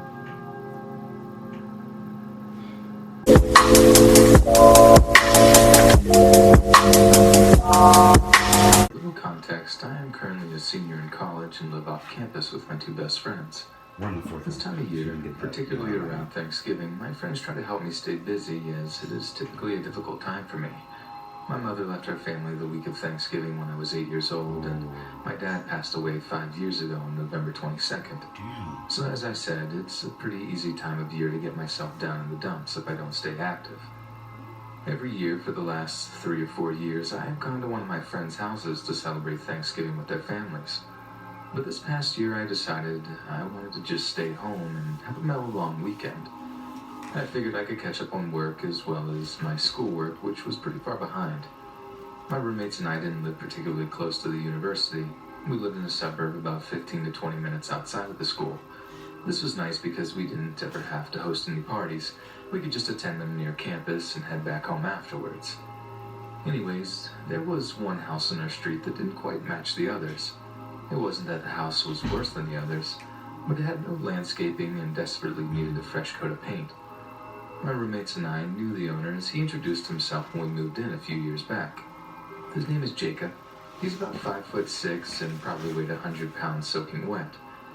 Every time we've had an interaction with him, he was always very nice and polite. He even helped us fix our porch light when it broke last summer. He seems to be very cordial with everyone in the neighborhood and has helped numerous people with small handy jobs similar to the one I just mentioned. On the Wednesday night leading up to Thanksgiving, my two roommates went back to their families' houses in their hometowns. They both asked several times if I was 100% sure I wanted to spend Thanksgiving alone and that I'd be fine by myself. I honestly thought I would be, and thought perhaps enough time had passed that I could just focus on other things and not dwell on the past. I stocked up on Mountain Dew so I could stay awake after my assignments to play some PlayStation. At about 9 or 10 p.m., I went up to my room to throw on some sweatpants and grab the blanket for my bed. I glanced out my window and saw Jacob sitting on his front porch with the two porch lights on. I didn't think anything of it and went downstairs into the kitchen and made a peanut butter and fluff sandwich. I would say I was in the kitchen for probably about 5 minutes or so, finishing eating and doing a few dishes. When I finally sat down to play some games, I thought I heard something hit the front bay window, so I went to take a look. At first, I didn't see anything, but then noticed that Jacob had now turned the porch lights off and was standing on his front lawn, staring at the house with his head tilted like he was looking towards the windows upstairs. A little creeped out, I tried calling one of my friends who knew I was still in town to see if she wanted to meet up or stop over to hang out for a little bit. She didn't answer, so I sat on the couch for a couple of moments trying to figure out what to do. He was still standing there staring and seemingly moving a few feet closer to our property each time I looked. I wasn't sure what to do. He saw a cute girl or something. He hadn't done anything except freak me out a little, and to this point, Actually, he hadn't even stepped on my property. Not. After another few minutes, I looked out the window again and saw Jacob now on our lawn looking at the corner of the house. At least that's what it looked like he was staring at. At this point, I wasn't sure what his intentions were, and I didn't want to find out. I'm gonna go outside and Perhaps I was box blowing him. this out of proportion, but I was legitimately scared. It's like, I grabbed my keys and phone and a few other items, thinking I would just drive to campus. Maybe the library was still open, even though we were off for the holiday. I kept all the lights on so I didn't seem like I was leaving, and decided I was going to sneak out the back door. like, okay. As I quietly sneaked through the yard, I turned the corner to quickly get to my car. And there was Jacob, standing in our driveway. I asked him what he was doing in the driveway, and he put his finger over his mouth to make a shh noise. I slapped him as hard as I could and made a run for it past my car. My instincts and adrenaline told me to just run until I found someone or someplace else. As I got about a block or two down the road, I saw a bunch of cop cars pull up towards the area of my house. Confused, I began to go back towards my house, thinking perhaps another neighbor saw Jacob stalking outside of my house and called the police. As I approached the house, one of the officers asked my name and if this was my residence. I confirmed the information, and what I heard next is still the most horrifying and disturbing information I had ever received. The officer stated that Jacob reported that he was on his porch when he saw me from across the street. He saw me walk out of my upstairs bedroom, and as I walked away out of the room, he saw a man come out of my closet. Apparently that was why Jacob was looking to my room when I saw him the first time, and also why he was looking at the corner of the house. He was following the intruder who was now walking into my roommate's room. When I last saw him outside my house before I slapped him and ran in terror, Jacob stated that the random guy in my house had made it to the downstairs.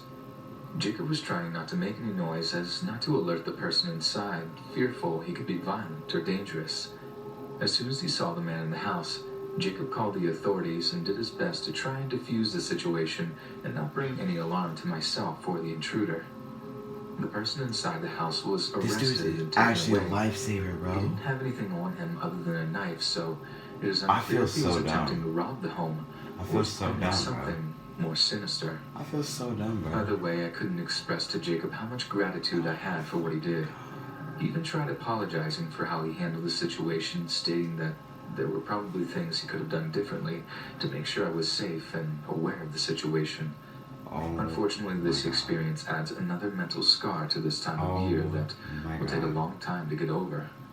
But one thing I can be sure of is that I will never spend a Thanksgiving holiday alone again. Yeah, this is why you don't spend holidays alone, bro. This incident occurred during... Hold up. Alright. We've watched 5, so that means I get a little break. I get a break. Look at that. Got my applesauce, my daily Nutri-Grain bar, which is actually right here. So whoever likes this video, they will get one of these sent directly to your address. Just put your address. Don't actually do that. I was about to say put your address in the I was about to say the description, but the comments. Don't actually do that. Got my pear juice in a glass here. This is a glass. That's what it is. And I have like a bowl of Cheez-Its. Something light. It's not really light, but you get the point. Anyway. My second year of college, sometime in the fall of 2002. All 4 years there, I worked as a waitress in a small family restaurant next to campus. The pay was far from adequate, but the owners treated me like one of them. Growing up without parents made this connection very important to me, so much so they remain an important part of my life to this day. I was one of 4 girls working nights, and 3 of us were students currently attending the university. The surrounding neighborhood had been on a downward slide for the past 20 years. Even with a large number of students inhabiting the area, crime was still steadily on the rise. In order to at least try to prevent ourselves from becoming victims of said crime, several safety measures were implemented. All the usual things, escorting each other to our cars, not leaving the back door open, things like that. However, no matter how hard you try to be safe, some a-hole will find a way to violate you anyway. Yeah. One late night, just as we were wrapping up the dinner shift, a giant idiot would do just this and, in the process, almost cause a beautiful family to collapse. That night, we were quickly coming on the end of another regular dinner shift when a man came in and said he wanted to get something to go. Did you get punched I took his 97 order times, and my went to nigga? the kitchen. Working the kitchen that night was Matt, the owner's only son, and Oh he wasn't my happy God. when he saw it. He tried to throw This it dude got together as punched fast as 97 possible times. It's so fine. he could finish cleaning and head home. While he waited, the man paced nervously, looking outside repeatedly. This behavior seemed kind of shady, so I stopped my closing duties and began looking outside to see if I could see what he was looking at. It took a minute, but I caught sight of another man standing just out of view of the bay windows. This guy was dirty looking. His hair looked like it hadn't been washed or combed in years. The second man's actions were very similar to the others, almost as if though they were about to rob us. I kind of my I hair was foolishly better pushed my looking. instincts aside and began ringing up the man's orders. When I gave him the total, he quickly handed me a $20 bill and looked behind him. I continued to ignore his behavior, and when I opened the drawer, I heard a man's voice quietly tell me to give him all the money in the register. Maybe from instinct, I looked up to see who it was. It was all coming from the customer, and he was holding a handgun at my face. Keep your voice down and don't panic. Just give me the money and I'll leave. This entire time, I had been the only employee in the front of the house, so he had me at his mercy. Every word he said quivered as it came from his mouth. His fear made mine even worse. I didn't need to be told twice. I grabbed every cent out of the drawer and was about to hand it to him when I heard Matt's voice coming from behind me. Did you forget something? Everything that happened after this went by so fast. I still question my recollection of events to this day. I know for sure that Matt's arrival surprised us both, but the look on the customer, or robber's face, was pure shock. The second I noticed him moving the gun away from my face, I crouched behind the podium to hide. The gunfire followed soon after that. I wasn't sure if Matt had been shot at this point. I was still curled up on the floor with my arms over my head. Ooh, imagine Very he got similar shot. to a child hiding under the covers in hopes the boogeyman will go away. I don't know how long I stayed like that. A few seconds, maybe. Very similar to a child hiding under the covers in hopes the boogeyman will go away.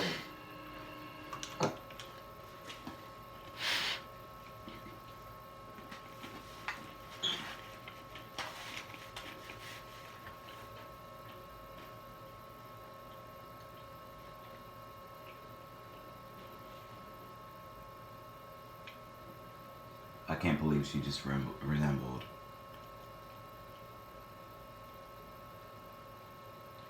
her store getting almost robbed to the boogeyman.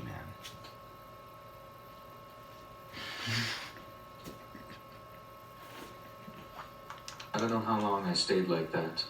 A few seconds, maybe. When I did peek out from my arms, all I saw was Matt's body laying motionless on the floor. Ooh. Even then, I stayed where I was until I heard the voice of his mom yelling out to us. Ooh. That's when I finally stood up to see the results. The shooter was gone, and money was scattered all over the floor from where I dropped it. Matt more than likely died immediately. At his feet, grilled chicken salad was scattered everywhere like the money. Matt's mom stormed out of the back. When she saw her only son lying on the floor, she collapsed in grief next to him, and this is where she stayed until the police arrived. Just to avoid making an already long story longer, I'll leave you with the facts. Even after telling the cops everything I saw and giving a detailed description of both men, neither man was caught. The family closed the restaurant for several days after the shooting and stayed that way until a few days after the funeral. From the day of the reopening, a cop in plain clothes has protected the place, and there hasn't ever been another holdup since. My work at the restaurant would continue for the remainder of my time at the university. That's sad. I was shaken up for quite a while, and may have been for far longer if it wasn't for the love and support of the family. We seem to have served as a coping mechanism for one another, and through the shared pain of Matt's death, brought closer together. After I graduated, I moved on and am currently living in Atlanta with my partner. The restaurant continues running 5 days a week and doing well. It seems the neighborhood may be on its way up. In the last year, several large companies have opened branches, and the continued growth has proved to be a positive thing for all concerned. Allison, the matriarch of the family, recently told me on a phone call that she was willing to put up with the hipsters that were slowly invading the area. After all, they were a big step up from the murdering crackheads that had been seen there before. That was just annoying and sad. Like, all of that could have been handled differently. One, every store has to have a gun. Or every restaurant, every store, whatever. Every restaurant, every gas station has to have a gun. I don't care. Anybody that looks suspicious, that is out of ordinary,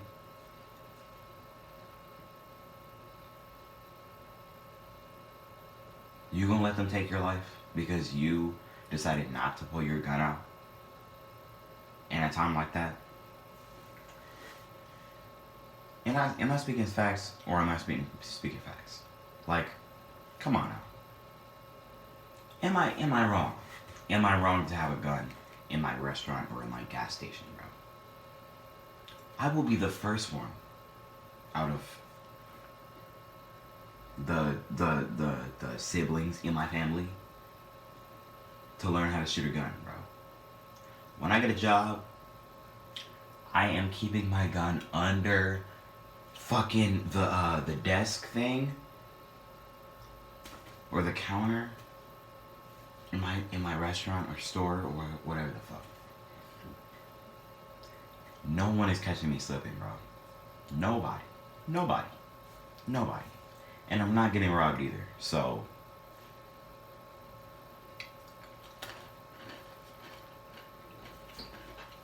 you do what you gotta do, man. You gotta shoot. That's what you gotta do.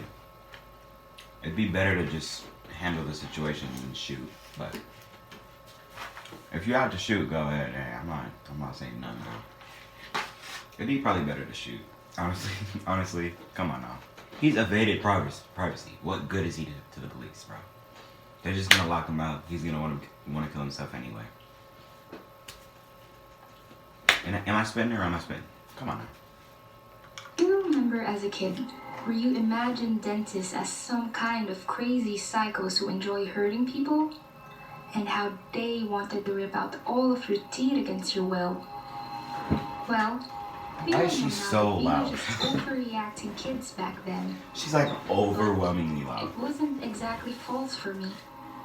When one day, my childhood nightmare became a reality.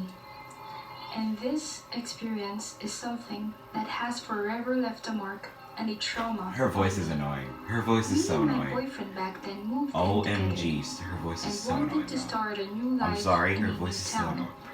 We both came from poor families with experiences of alcohol abuses. So, Oh, we couldn't afford this is much. so annoying, bro. And we I had can't, to I'm work sorry, really bro. hard to sustain our needs. One evening, when I came back from work, my tooth It's like, started to ooh, ooh. hurt a lot. What? I tried to ignore it What's because I thought I was just tired and it would eventually go away after some time. So I went to bed and fell asleep. But in the morning, That's what you go to. the pain got worse. I Go to told bed that and fall my and go to boyfriend, sleep. and Yep, he started to worry.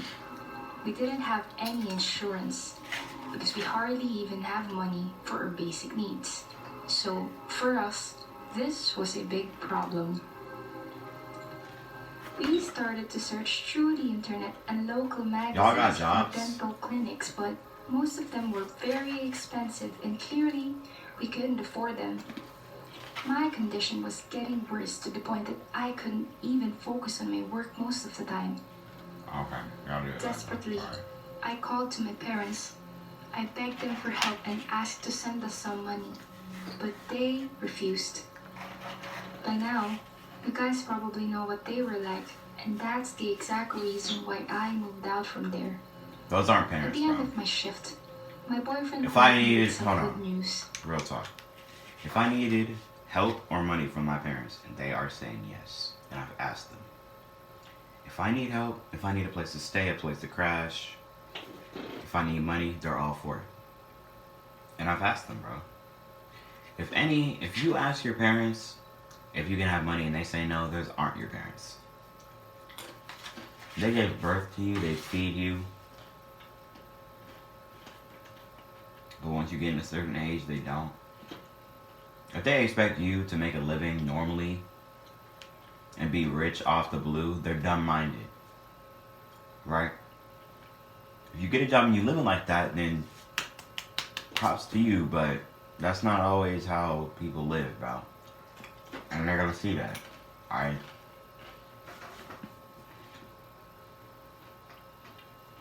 I'm spitting today. I'm spitting today. I got knowledge. It's been an hour.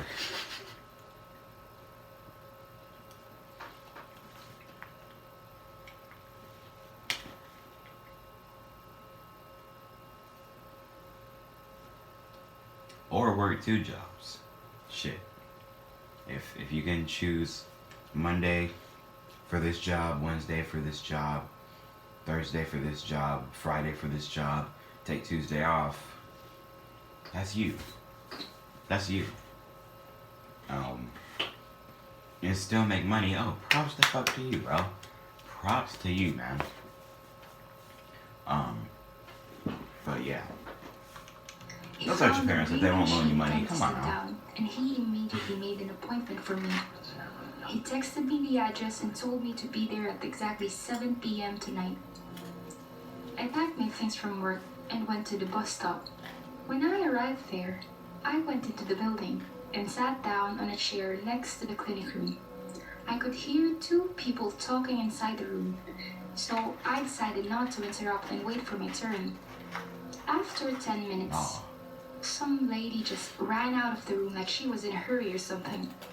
She dropped her wallet on the floor, but before I noticed it, she was already gone. Meanwhile, the door opened again, I'm playing. and a pleasant man's voice invited me in. I turned around, and I could see a short, middle-aged man with a big smile.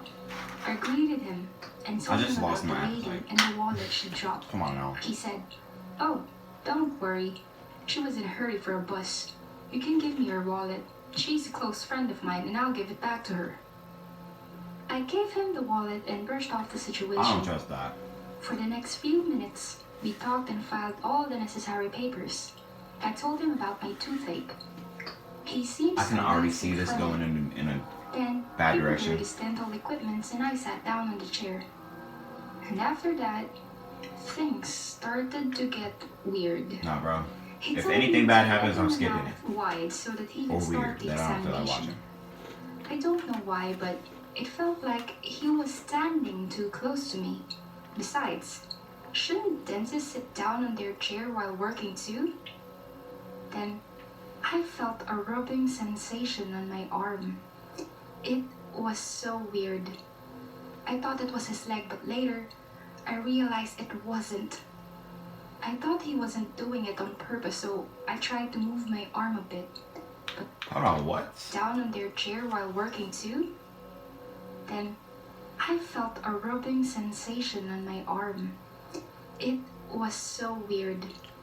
I thought it was his leg, but later I realized it wasn't. I thought he wasn't doing it on purpose, so I tried to move my arm a bit. But his body followed my arm. Oh, nah, bro. He We might tried have to to skip chat me up this. to distract me from whatever he was doing, but I could feel everything. That's not. Then he stopped for Pause. some time, Pause. but a few seconds later, he just grabbed my arm and told me not to move that much. He was holding me really tight. I had enough, so I gathered my courage to tell him to stop. But Bro, he if just you. sighed. No. Pause. Because I built the courage to try to skip this, but nah. This time I gotta talk.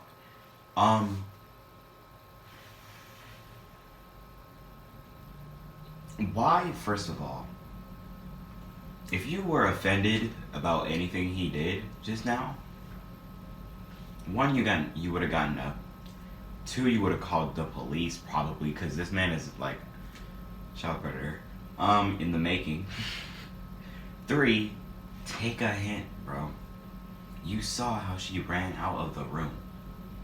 You saw how he was looking all around to create a story, talking about oh, she's my friend. Take a hint, bro.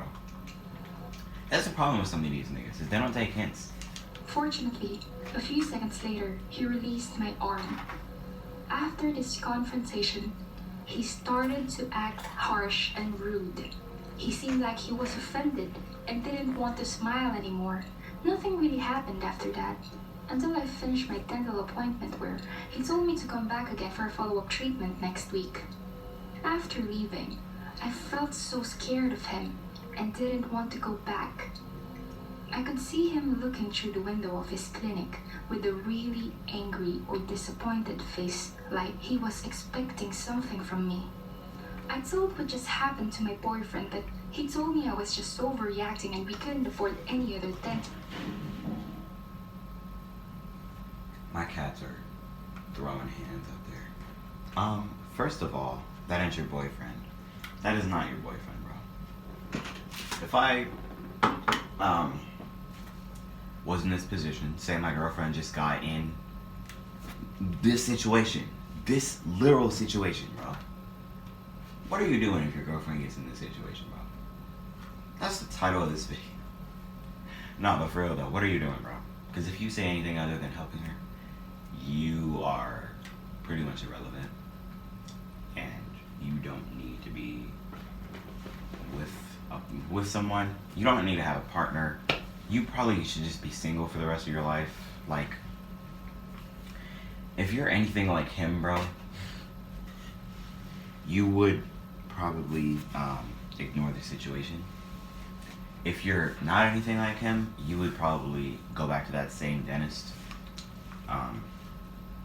grab him by his fucking throat. It's what I'm doing. You don't have to, but it's what I'm doing, bro.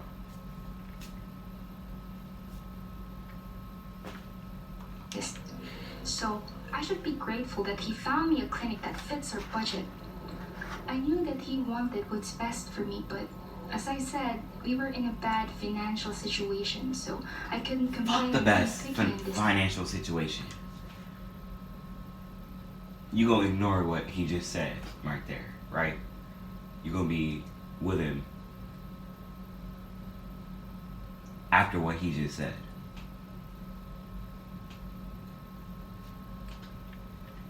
Do you, but I'm just saying, if I was in this position, where I had a girlfriend and she was going through this, bro,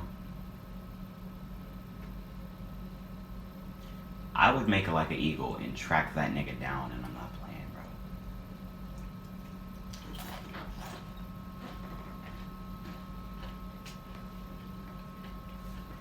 This bozo doesn't even deserve a girlfriend, bro. Time. I knew I had to go back there again, but at least he did his job Financial plan. and Financial plan my ass.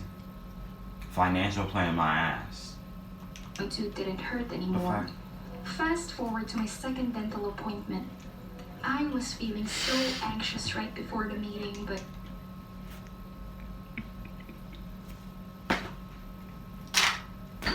She went back. She went back.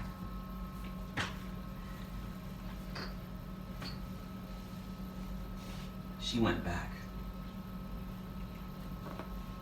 You see this? She went back.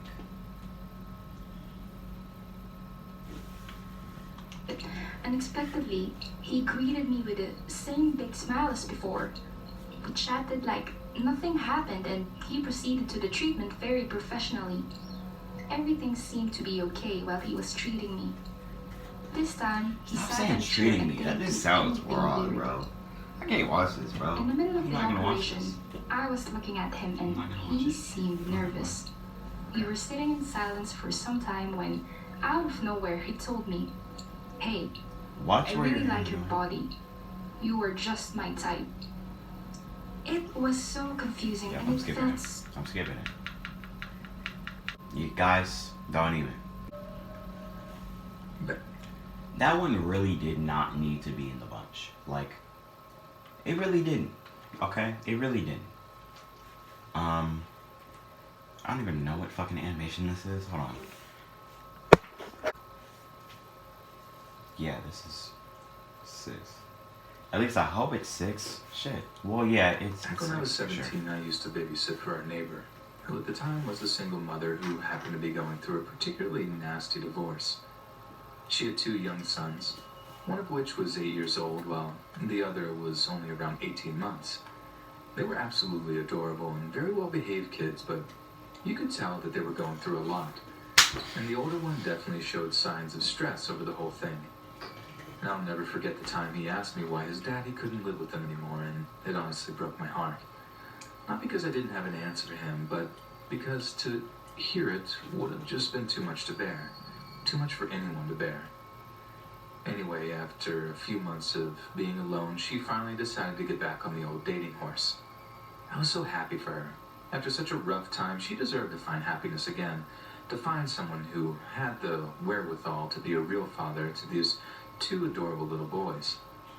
So one night she leaves on her date and says she'll be back around midnight and not a moment later. Only she doesn't tell me exactly where she's going, and I have no way to contact her because this was back in the 80s and no one had a cell phone. Well, they did exist, but not in the available commercial sense. It was all landlines back then. Otherwise, this might not have gone the way it did. So on the My cats are tearing up, y'all. Like, come on now. night in question, I'm chilling on the couch, absent-mindedly flicking through the TV channels. I put the kids to bed an hour previous. They're sleeping like rocks, and everything seems fine and dandy. When suddenly there's a knock at the front door. I wasn't expecting anyone, but then again, it wasn't my house, so I felt kind of obligated to answer and take a message or whatever. Only as I started walking down the hallway towards the front door, whoever is on the other side starts banging against it and cursing up a storm. "Cheryl, I know you're in there. Open the door." Now, what was exactly said, I don't remember, but I'm not keen on repeating some of the words they used. It was really, really harsh. So I'm just frozen. He said the N-word Door in once. total fright I bet. when the oldest boy came flying out of his room and down the stairs, running to the door and yelling, "Daddy's home!" I grab him, pull No. him away from the door. I had no That's idea not what this guy's Daddy. intentions were, and after all, they were probably divorced for a freaking Playing. reason. I'm playing. Shit. I almost fainted with fear when I hear the words, "I got my shotgun in my truck, and tonight, I'm gonna teach you a lesson you'll never forget." Yeah, thanks for telling me. Now I'm gonna use the back door and get it. But then I hear his footsteps move up the gravel path. It appeared he wasn't bluffing at all. And if that was the case, then our lives were clearly in danger. When he gets back, he's banging on the door and threatening to start shooting through it if no one opens. I grab both kids What? and run out the back door and across the street to my house where my mom Yeah, calls finally. the police. When the police arrive a few minutes later, they actually find the ex-husband taking a massive dump on Cheryl's porch. He was arrested, and I wait with the kids at my house for their mom to show up. Everyone was in tears by that point, even my mom, who was normally a pretty reserved woman. I mean, maybe he was just having a manic episode and no one was in real danger, but honestly, it was one of the most terrifying nights of my entire life.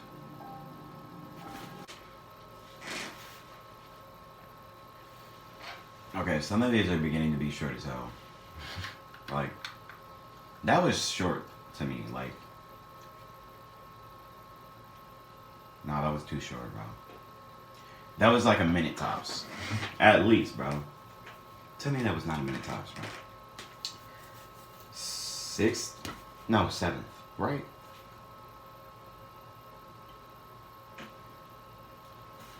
Yeah, 7th. When my grandfather was younger, he became the principal of an elementary school.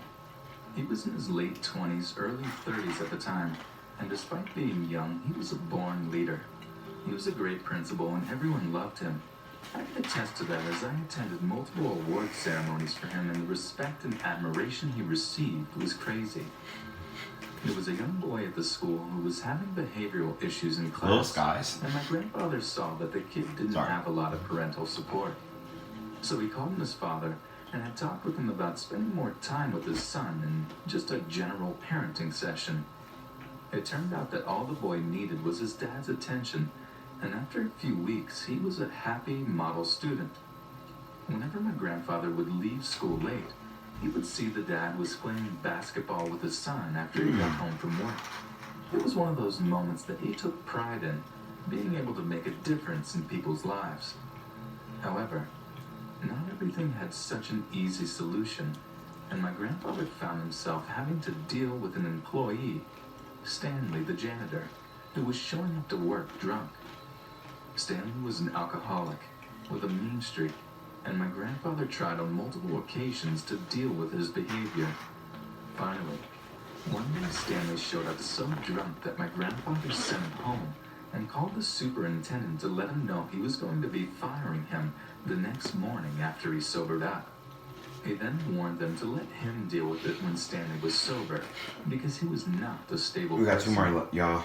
We As got it 2 more. goes in these kinds of stories, the superintendent yeah. was furious 3 more. and decided that he was going to call Stanley himself and fire him despite my grandfather's warning. No one called my grandfather to tell him about it either, so he was completely in the dark and thought he could deal with it in the morning. Stanley was furious and went to the school that evening. He searched the offices, my grandfather's included, and tore things apart until he finally had what he wanted. He was in a blaze of fury, and on his way out, he saw the father and his son playing basketball. He walked towards them and pulled something out of his trousers. It was a gun. He then proceeded to shoot the little boy, killing him instantly. The father was so upset, was hysterically crying, but somehow managed to get the gun away from Stanley and shoot him.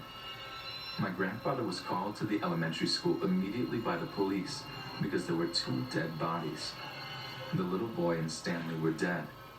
What was even worse was the crying from the father and him saying that he couldn't save his son. It was clear that he could never forgive himself for that day. My grandfather was pulled aside by one of the police who had searched Stanley for evidence. They had found a list, a hit list of people that he was going to kill, and all the addresses of those people that he had retrieved when he searched the offices. My grandfather was number 1 on that list.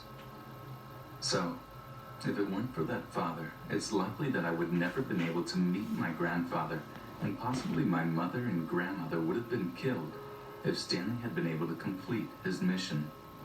To this day, I get goosebumps whenever I hear that story, and it's just so chilling. My grandfather never uttered a single word about this after his initial recount, and my mother made me swear to never tell him I knew. He carried the weight of that boy's death on him until the day he died. I live in a house called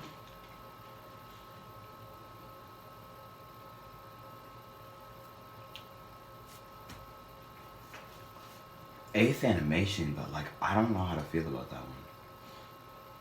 Like I low-key don't know how to feel about that one. Fuck the boy though. Like, come on. I understand you shooting him, but like the boy though.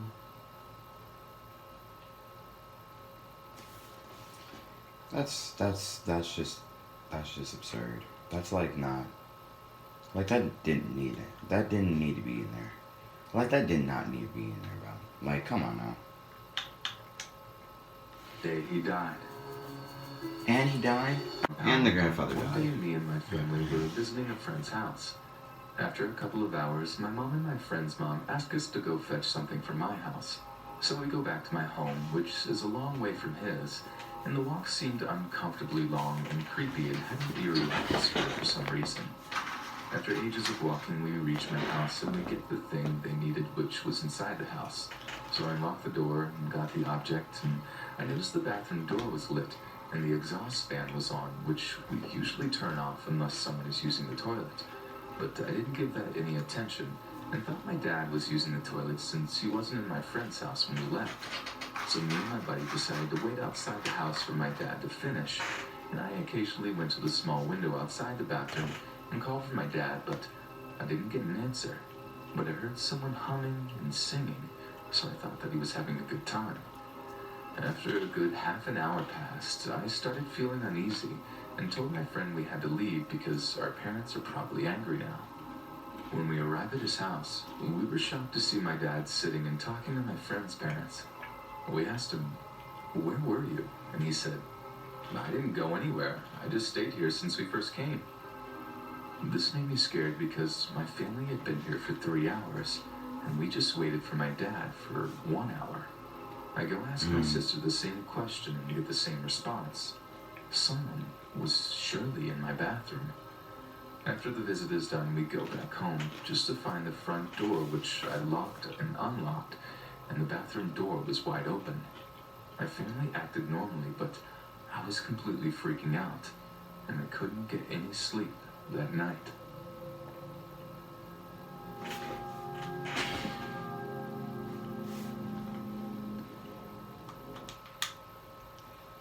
I know this damn movie is not over already, bro. 9th animation? Shit, we running through this, bro. Why are these so damn short? First and last time I babysat, back when I was 16 in the early 80s. I'd just gotten a driver's license and needed gas and insurance money for the old beat-up car I bought. I was watching two boys, about 6 and 10, while parents went out to celebrate some anniversary or something. They had promised to be home at 11. We could just watch the rest cell of it. phones were pretty rare, so It was like 29 we minutes. didn't Come on contact now. them other than calling the restaurant. Evening was going great until about 9:30 when their large, aggressive Doberman goes crazy, Yeah, it was running like around the 40 house, minutes. barking and growling before running into the basement, refusing to come up. Sort of freaks me out a bit because this dog is huge, aggressive, and very protective of the house and kids. I do a quick check of the house and kids, and everyone was okay. You know what? We could do a part 2. I could film all this right now. Don't have a problem with it. And I could put part 2 out on Monday. Just to make it easier, because I don't know how I feel about posting a 2-hour video, bro. Like, in one sitting too, bro. I don't know, I might do it, but I let the dog stay in the basement, put kids to bed at around 10, as instructed by the parents. because I gotta go through Jumped pain, dude. So watching Y'all don't gotta do shit. Y'all just gotta watch me, bro.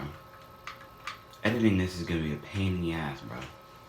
And I still have to edit Little Nightmares too. And it's almost 5 o'clock, bro. TV at around 10:30 when suddenly I begin to smell something burning. Oh, great. It's something burning. Running into the youngest boy's room and find the oldest boy in bed with him. Both are asleep, so I wake them both and tell them that we need to get the dog and go outside. But the dog just straight up refuses to leave the basement. And I had to prioritize. So I get the kids outside and tell them to sit in the front yard while I go in to call the fire department. I'm not showing good judgment here, but I was Maybe 16. it's not the house. Oldest says, I left a candle burning under my bed. As I go back in, yep, a candle under their bed, since apparently monsters couldn't live anywhere where there's light. I know, dumb kids. As I open the door to go back in, there's this huge explosion behind me. Who is gonna light a candle under the bed? Like, I'm dumb, but I'm not that dumb. Across the street and power goes out. The kids start screaming and following me back into the house. I Stop grab the screaming. phone, but there's no dial tone. I get the kids out of the house again, onto the back porch this time, and make it really clear that they're to stay there. Stay I can here. still hear the dog whimpering in the basement. I run to the oldest kid's bedroom. Or just get in a car or somewhere, like- Flashlight from the kitchen and Them kids are gonna be back gone to by a the hazy smoke. time you come back. The offending candle has gone out, but has burnt a hole in the box spring, which also has gone out. I flip the box spring and blast it with the extinguisher just in case. I then run to the front porch to see the Yeah. transformer on a telephone pole had exploded. A lightning pole. What? Lighting the pole on fire and taking out the phone and the Hold on, what porch the to fuck is that? see the transformer on a telephone pole had exploded. A lightning pole. What? Lighting the pole on fire and taking out the phone and electricity service for the street. The lightning pole. I run What? and check on the box springs, which are still out.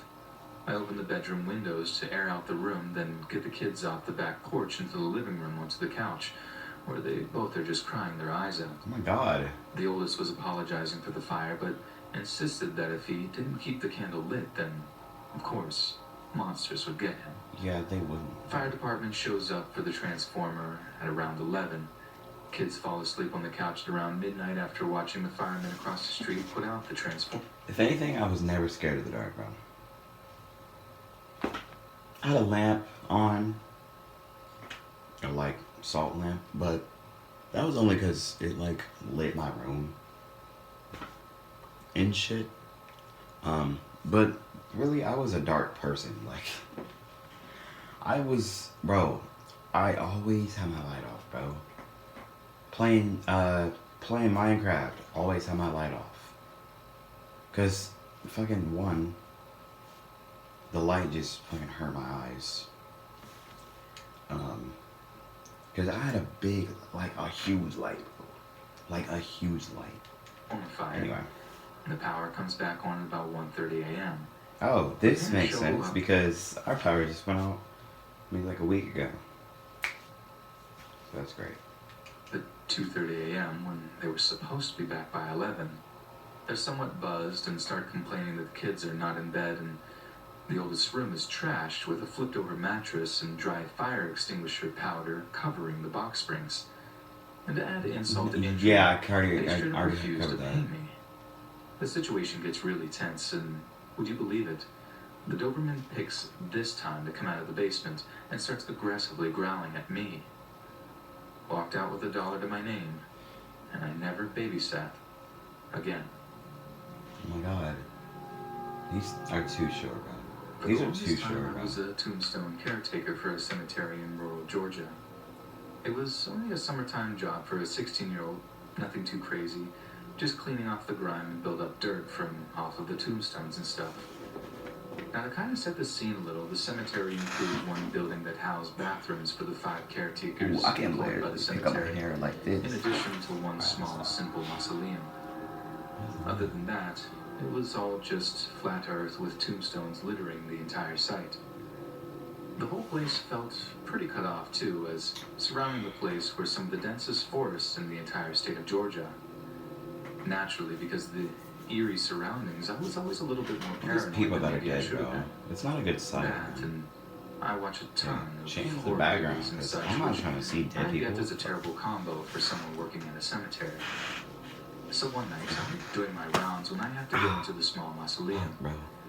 We had some of the Why are you wealthier going families in the there? area tuned within, and it was my job to go in, make sure all was neat and clean, making sure it met the standards of these uppity folks. I'm walking over to it, and right off the bat, I feel like something is off. I couldn't quite put my finger on it at first, just this general sense that I wasn't alone. And that's about the time that I noticed candlelight coming from the small mausoleum. I was also pretty certain that I could hear voices coming from inside too, like younger voices, kids my age at the time. Mm. They were giggling and laughing, and it didn't sound particularly wholesome. Yeah. Now, I hadn't seen anyone enter or leave the cemetery, but I also wasn't about to potentially take on a bunch of drunk teenagers on my own, as I've never seen another person at a cemetery. So I called the I local just haven't. security officer on duty, the dude that does a few rounds. Actually, of no, plot. I did. It was like one person in like the far back, at my grandfather's cemetery, or my grandpa's cemetery, or my grandpa's grave. There was like one person in the far back, bro.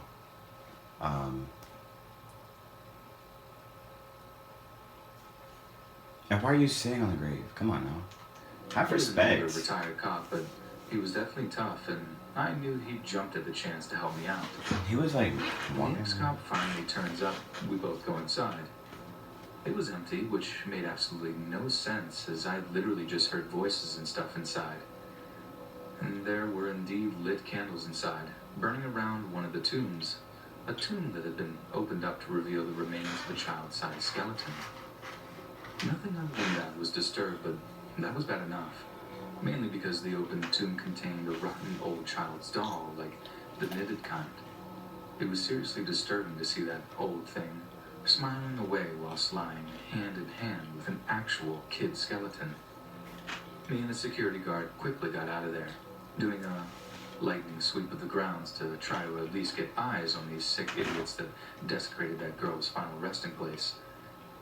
Neither of us saw a soul, which was more frustrating than it was scary, and after about a quarter of an hour, we met back at the mausoleum to set the girl's grave in order by sliding the stone tablet back on top of the tomb. When we stepped inside, the doll that was previously hand in hand with the dead girl was sitting on the other side of the mausoleum, like just sat there upright, with that same uneven smile stitched Damn. across her face. Whoever was messing with us had actually gone back to move that doll to taunt us. I quit the next day and never went back. Dad purchased the cemetery when I was in middle school, and I worked for him through high school graduation. Why there have to be I did cemeteries? yard work, mowing, weeding, tended to flower beds, etc. And aside from the occasional shadows, This man is trying to seen start out of the corner of lightning. my eye or He's not hearing doing much sounds, to the ground. the cemetery was actually quite a peaceful little place. If anything, But he's the missing the strangest dirt. is when you have a burial in the crypts. Basically, you dig down about 5 or 6 feet to expose a giant pair of stone slab doors. You pull the stone doors off and then drop down into a tiny, Ooh, cold, dark room. what? These rooms can either fit 2 full-size coffins, 4 children's coffins, by far the hardest to deal with, or years and years worth of cremated remains. So back in the 50s and 60s, families would purchase one crypt and the entire family tree would be cremated and interred inside it. Some just put the cremated remains in it and closed it up, but others lit candles and leave mementos, flowers and souvenirs, pictures and stuff like that. It's really creepy opening up one of those things after like 50 plus years and finding all kinds of melted candles and old pictures of the deceased people inside. Not only that, but when you hop down in there enough times, eventually you have a weird realization that you are at the same level and completely surrounded by bodies. And that, one day, inevitably, you're going to be joining them. Another time, my best friend and I were earning a little money over summer at the cemetery, working as groundskeepers when we were juniors and seniors. It was easy money. We got paid $5 an hour, mostly for edging or trimming and generally keeping the whole place nice and tidy. We raked a lot of leaves and You could do way better. Bitch, $5 an hour is working at like a knockoff McDonald's, bro. You could work at Gucci and get paid like 1,000, bro. I bet. And I don't take that back because I'm pretty sure you can, bro. If they don't let you work at Gucci and pay you 1,000 an hour, then y'all just selfish. Dug a lot of holes that summer. It's like, what? But we also got to tear around the grounds in what was basically a souped-up golf cart with our tools in the back. There was a lot of dead flowers to dig up, not to mention a lot of empty liquor bottles, beer cans, and unfortunately, on occasion, even some used condoms. There was a widow who left scribbled notes on her husband's grave, almost all of them completely illegible. Also, a lot of sodden stuffed animals left on the graves of children. It felt so wrong throwing that stuff in the trash, and take my word on it that it sucked even harder than digging holes. It was annoying to work in the rain, and it rained often, but it was truly a gravy job, no puns intended. The creepiest thing I saw was one of the old-style baby dolls that had been left on a graveyard. Not inherently spooky, I know, but what creeped us out was the fact that it was badly burned. Almost like someone had gone over it with a blowtorch or something.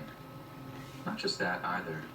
It had what we discovered to be these big iron nails that had been driven into the spaces its eyes should have been. Probably just some local college kids playing a prank or something. Heck, What? On it could who? have been my What the buddy, but he never admitted to it. It just really creeped me out to see that thing one early morning when there wasn't another soul in sight. Having said that, No there pun was something intended. far, far worse I encountered while doing that job. It was the naked corpse of a young woman my age, left neatly with her arms at her sides one foggy Saturday morning. She had been strangled right there. Whoever murdered her had also bludgeoned her horribly. She was identified quickly, and it turned out that she was a student at a neighboring high school, but her clothes were never found, and to my knowledge, her murder was never, ever solved. My friend and I were grilled by police on 2 separate occasions, and honestly, I think that was the scariest part, knowing we were actually implicated in the murder. But we didn't know a thing, and each had alibis, so thankfully we were eventually rolled out, and thankfully, the cops never bothered us anymore. I just pray that she's resting in peace. Funeral director here. A bit of a setup first. The cemetery I run is real old, like by a good few hundred years. At least it must be, since the church next to it was constructed during the 17th century. Considering the Damn. fact that it is a pretty rural place as well, most people back in the day were buried with only wooden crosses and such, no stone or marble. So as time goes on, crosses rot and wither away, new people get buried, etc. Nowadays, due to less people living out here in the sticks, which means our budget is increasingly limited, the cemetery is really run down and overgrown. It is a really pretty place, and it's honestly pretty depressing. So that's something you can imagine when you keep burying bodies in the same small patch of dirt for that many centuries. Eventually the soil has been worked over dozens and dozens of times. So in the end, it consists of mainly bone meal. You can't even rake over the flower beds there without accidentally uncovering some teeth or finger bones or something equally grim. It's nothing but fragmented skeletons. Why are you all still down looking at it? under the thin turf. The soil Why do you- sort of resembles the kind of dirt you see near sandy beaches, except on closer examination, all the light-colored parts are just bone Still fragments has it in rather his than hand. crushed seashells. Like, come on, Not man. really scary or unexpected, just super eerie until you eventually get used to it. You learn to treat anything recognizable as human remains with respect and just tuck it away out of sight under the plant or whatever else you were putting there. Anyway, so someone was taking care of their relative's Yeah, grave and anyway. decided to expand the area around the grave. For some reason, the people around here are not particularly fond of grass, rather preferring a well-leveled ground with Zen garden lines made with a rake. The person removed the grass and was sprucing up the place with a rake when they pulled up a bunch of snow-white hair from the dirt. They must have just freaked out and ran out of there, leaving the cemetery attendant to stumble across what was essentially hair coming out of the ground. Watch it end right She now. reported it to the church, and supposedly they reburied the remains. Even with all my years as an undertaker, I'm not entirely sure how there could have been a body so close to the surface. But there's another incident that sticks with me even more than that one. My business partner and I had just gotten back to the funeral home from a call for a 27-year-old woman who tragically passed away due to terminal cancer. As we were moving her body from the cot to a embalming table, we heard an audible click, and the radio across the room turned on full volume of static.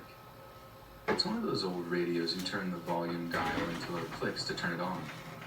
We both looked at each other, pale as ghosts. He happened to be extremely religious, and this event visibly shook him. He found an excuse to leave early not long after the incident. So I shut the radio off as I typically use my iPhone to listen to music while doing embalming work. When I finished the procedure and was attempting to move her from the embalming table to a dressing table, I heard that click from the old radio and it turned on full volume yet again. At this point, I was fairly freaked out and got out of there not long after. My partner and I never spoke of it again, and nothing like that had Bro, I've ever been here occurred for an to my hour knowledge 20. before or I think. after. Yeah, right? Yeah. So this happened back in 6th grade, and I think it's the closest I've ever For y'all, come it's probably to been like time. 3 hours, but At the school I went to, we Yeah, always it's used to been- have some big end-of-the-year field trip. We'd usually go to some city and Oh, look this at is all the the next important animation. or historic buildings. I like kind have of never know lunch, anymore. learn some things, and leave. That year, we were going to New York, and me and a couple of friends planned what we wanted to do. We wanted to go do our own thing, go shopping, get some new clothes, that kind of thing. Only when we got to school the next day, the teachers made it really clear we had to stick with the group. But since we were all stupid, rebellious 6th graders, we decided we'd just have to work around that. On the ride to New York, me, my friend Olivia, and my friend Devin decided we were going to leave the group and do whatever we wanted. damn. Our class was pretty big, almost 60 of us, because they put 5th, 6th, and 7th graders together. Damn. So we thought if we weren't gone too long, 5th graders are they'd annoying. notice. 6th We graders had are brought okay, money and 7th and we had graders planned on are. buying tons of stuff. Because even Sorta, though we were a sorta. big class, we live in a small town with only a couple of stores. Olivia loved shopping, and she had actually researched the area we were going to be around and picked out all the good stores. She even made us a little map. She was good at that kind of stuff. Anyways, when we got to New York, Devin chickened out because his parents were pretty strict, and he didn't want to get his phone taken away again. Olivia and I just decided that he could just give us some money and we'd buy his stuff for him. So we did that, and after they herded everyone off the bus, we kind of I mean, I leaned could back. just take the money. We were right about them being distracted by everyone else because we got away no problem. Olivia's map worked out pretty good, and we were gone probably around 10 or 20 minutes before things started getting crazy. We had just left the store, and Olivia Louis, was but carrying her I shopping see you. bags when this guy Okay. noticed us. It probably wasn't hard to pick us out. Get your bag, Typical Vin. 6th graders walking around alone, carrying a ton of clothes.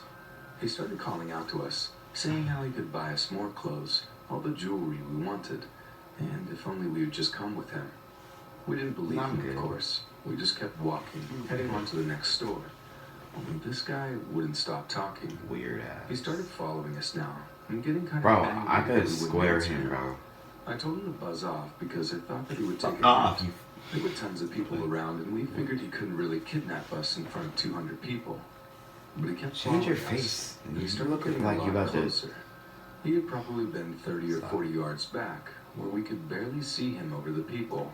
I'm Now he was speed only 15 running. or 20 feet. And that's when we started I'm like, panicking. help! This Because nigga's God, following me. There's a potential I'm kidnapper screwed. I after don't us, care. and we had no idea. I don't care if I who make a it scene, was. bro. We decided to split off from the If you're- sidewalk and head down into There's- some alley he's so because close. we figured people would call out the guy if he started following us. But of course, it was New York, and everybody else was wrapped up in their own little problems. Yeah. So now we're walking down this dark alley, and this guy is still And don't y'all got after us. rats? He fell a little back, probably back to about Ain't with 30 that. feet now. But now he's not pretending to be a good guy. He's talking about how he's going to kill us, and how we're never going to find our bodies, and how much fun he's going to have with us.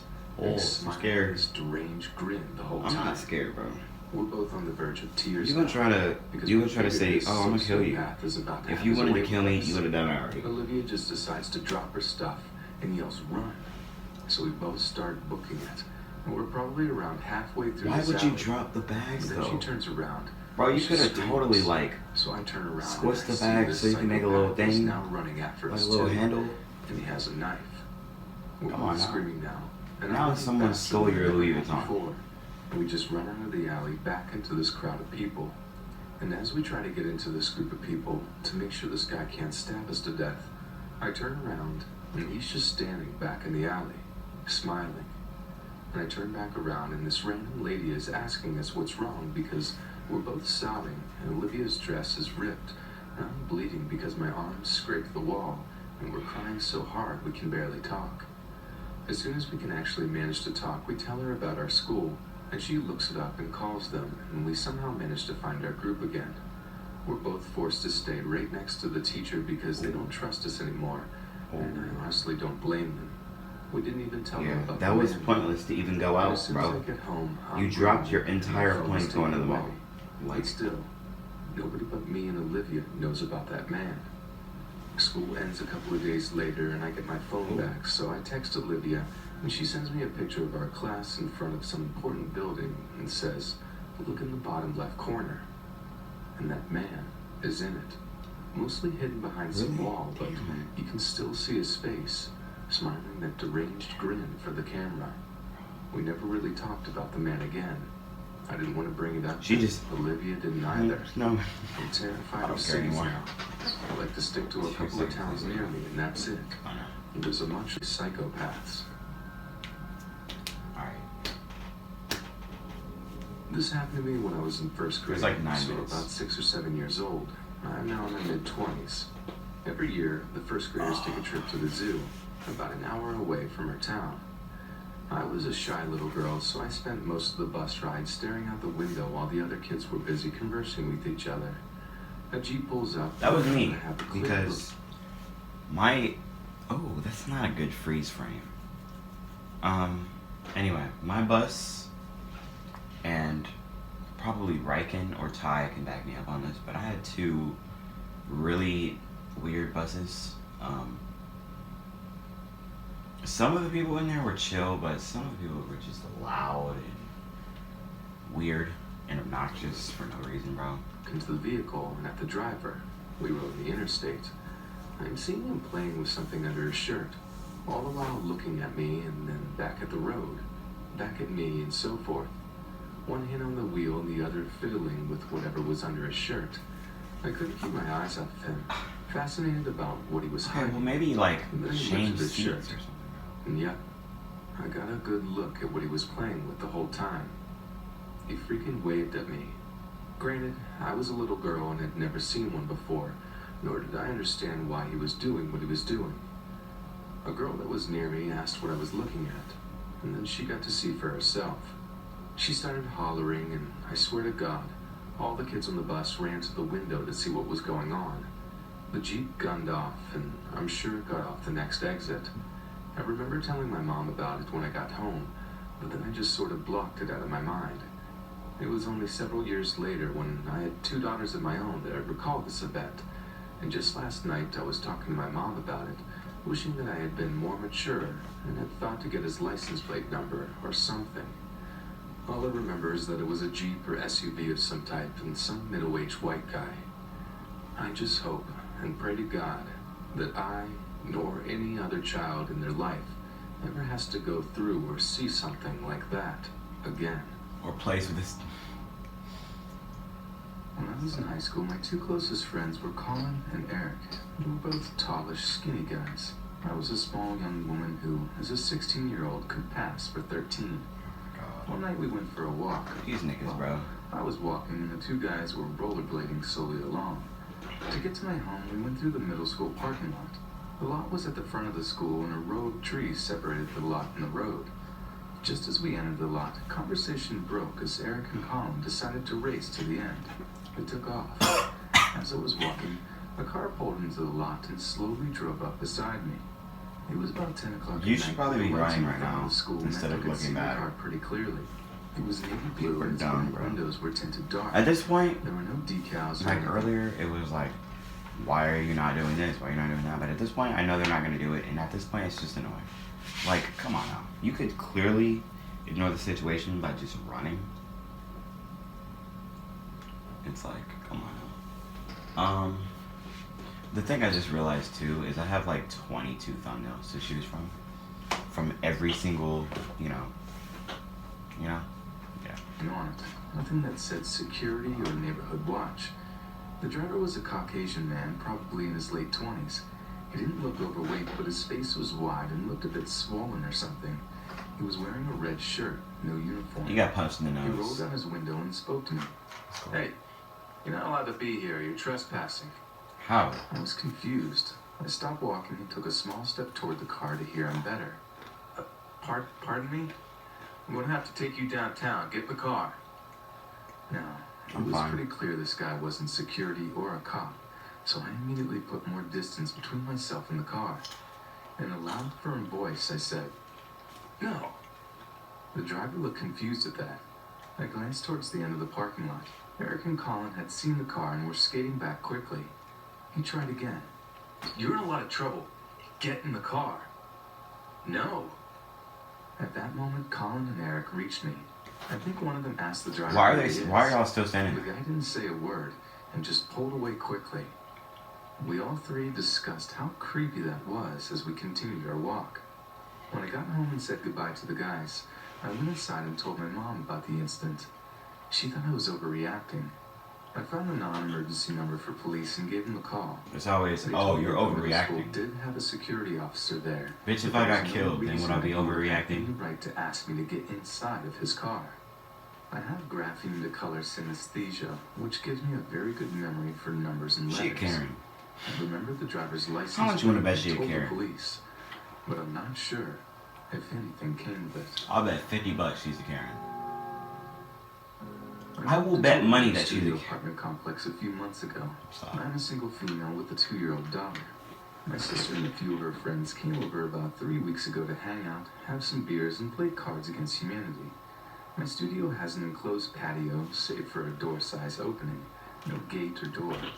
Since my child was sleeping, I had everyone chill outside on the patio. We were having a great time, joking, talking, and listening to low-playing music, when the security guard entered my patio. "Hi there. Are we being too loud? Has someone placed a complaint?" No, you guys are fine. Just doing my rounds." He lingered for a minute more, then strolled out into the night. We continued our activities and didn't really give him a second thought. He returned about 25 minutes later, right after most of the group had left. Only my sister, her friend Cody, and I remained. He was an overweight, late 40s to early 50s white male and wore glasses. He strolls into my patio once again and strikes up conversation. We learned he is a retired cop that had quit the force after suffering a heart attack on duty. He states he had to undergo a quintuple bypass surgery, and after recovery, he started night security jobs. I felt sorry for him because of his medical history and sat and listened to him for quite a while. He must have stayed at least 30 minutes before my sister got uncomfortable and loudly announced that we were going to bed. He bid us good night and left. Once again, my sister said that she didn't like the way that he was looking at me, and she thought that he took a liking to me. I initially told her she was reading into it too much and that the dude was just lonely and had a long shift ahead. A week and a half later, my sister was visiting again, and we were sitting inside my place talking. My studio has a black screen door, which is visible to see through, and a wood door. I had the screen locked and the Yeah, wood it door shouldn't be, wide though. open to let some Like, air in. My I don't know sister why was a talking- visible screen. I don't know why a visible window, if anything, that shows into your house is a good thing, bro. Or is cool, or is hip. Like, to me, and I have the I don't sensation understand, that bro. someone is looking at me, so I glance up. The security guard is standing at the doorway of my patio, staring. I say hello, and he jerks forward, as if expecting an invitation in or something. But I turn my attention back to my sister, and when I glance back again, he's gone. This week on Tuesday, I took a shower and threw on my red silk Japanese-style robe. I was washing dishes for about 25 minutes and had poured a glass of wine. I turned from the kitchen to sit on my couch, and I strangled a scream. The security guard is almost pressed up against my screen door, staring straight at me through the foot-long crack of the wooden door. Not every I was security so guard startled and is shaken, a but security the guard. first thing I did was make sure my robe wasn't exposing me. I ran up to the screen. What are you doing? You scared me. No emotion and no apology. I was just doing my rounds. My scalp is crawling and I'm still shaky. Okay, well, I'm going to bed now. He is still right up next to the screen door, all the way inside my patio, and turns and looks at my beach cruiser parked against the wall. Oh, you have a bike? We should put that inside because someone could take it.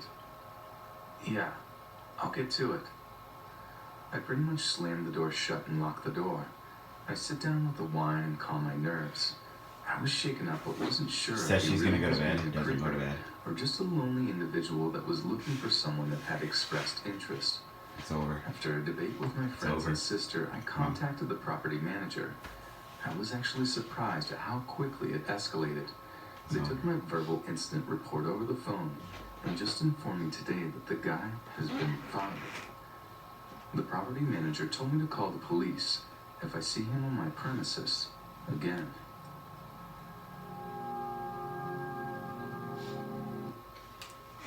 Welcome back to American Eagle Spotlight I of the don't Week. care. Shut up.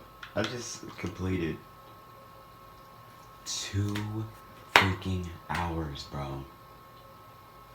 2 freaking hours, man. I guarantee it's 3 hours, but bro. Oh my god. That was just the best. I want to say the dentist one I didn't like at all. Like at all. The ones, the 2 that had the cemetery, I didn't like.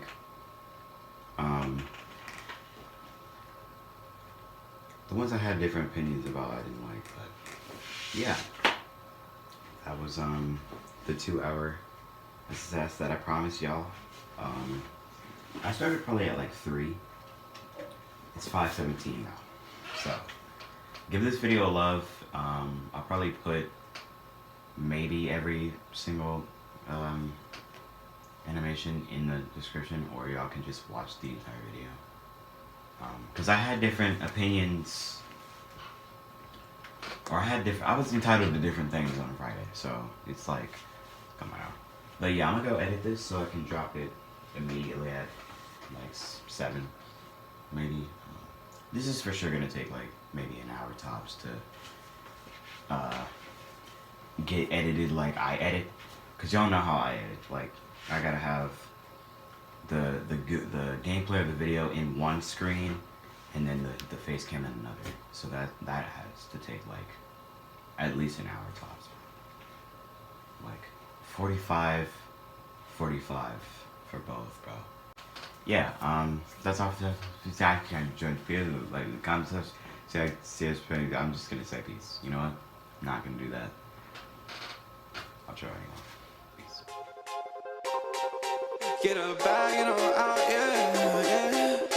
Shorty on my lap now, yeah. You playing with the game now. Yo, blast off, Astro.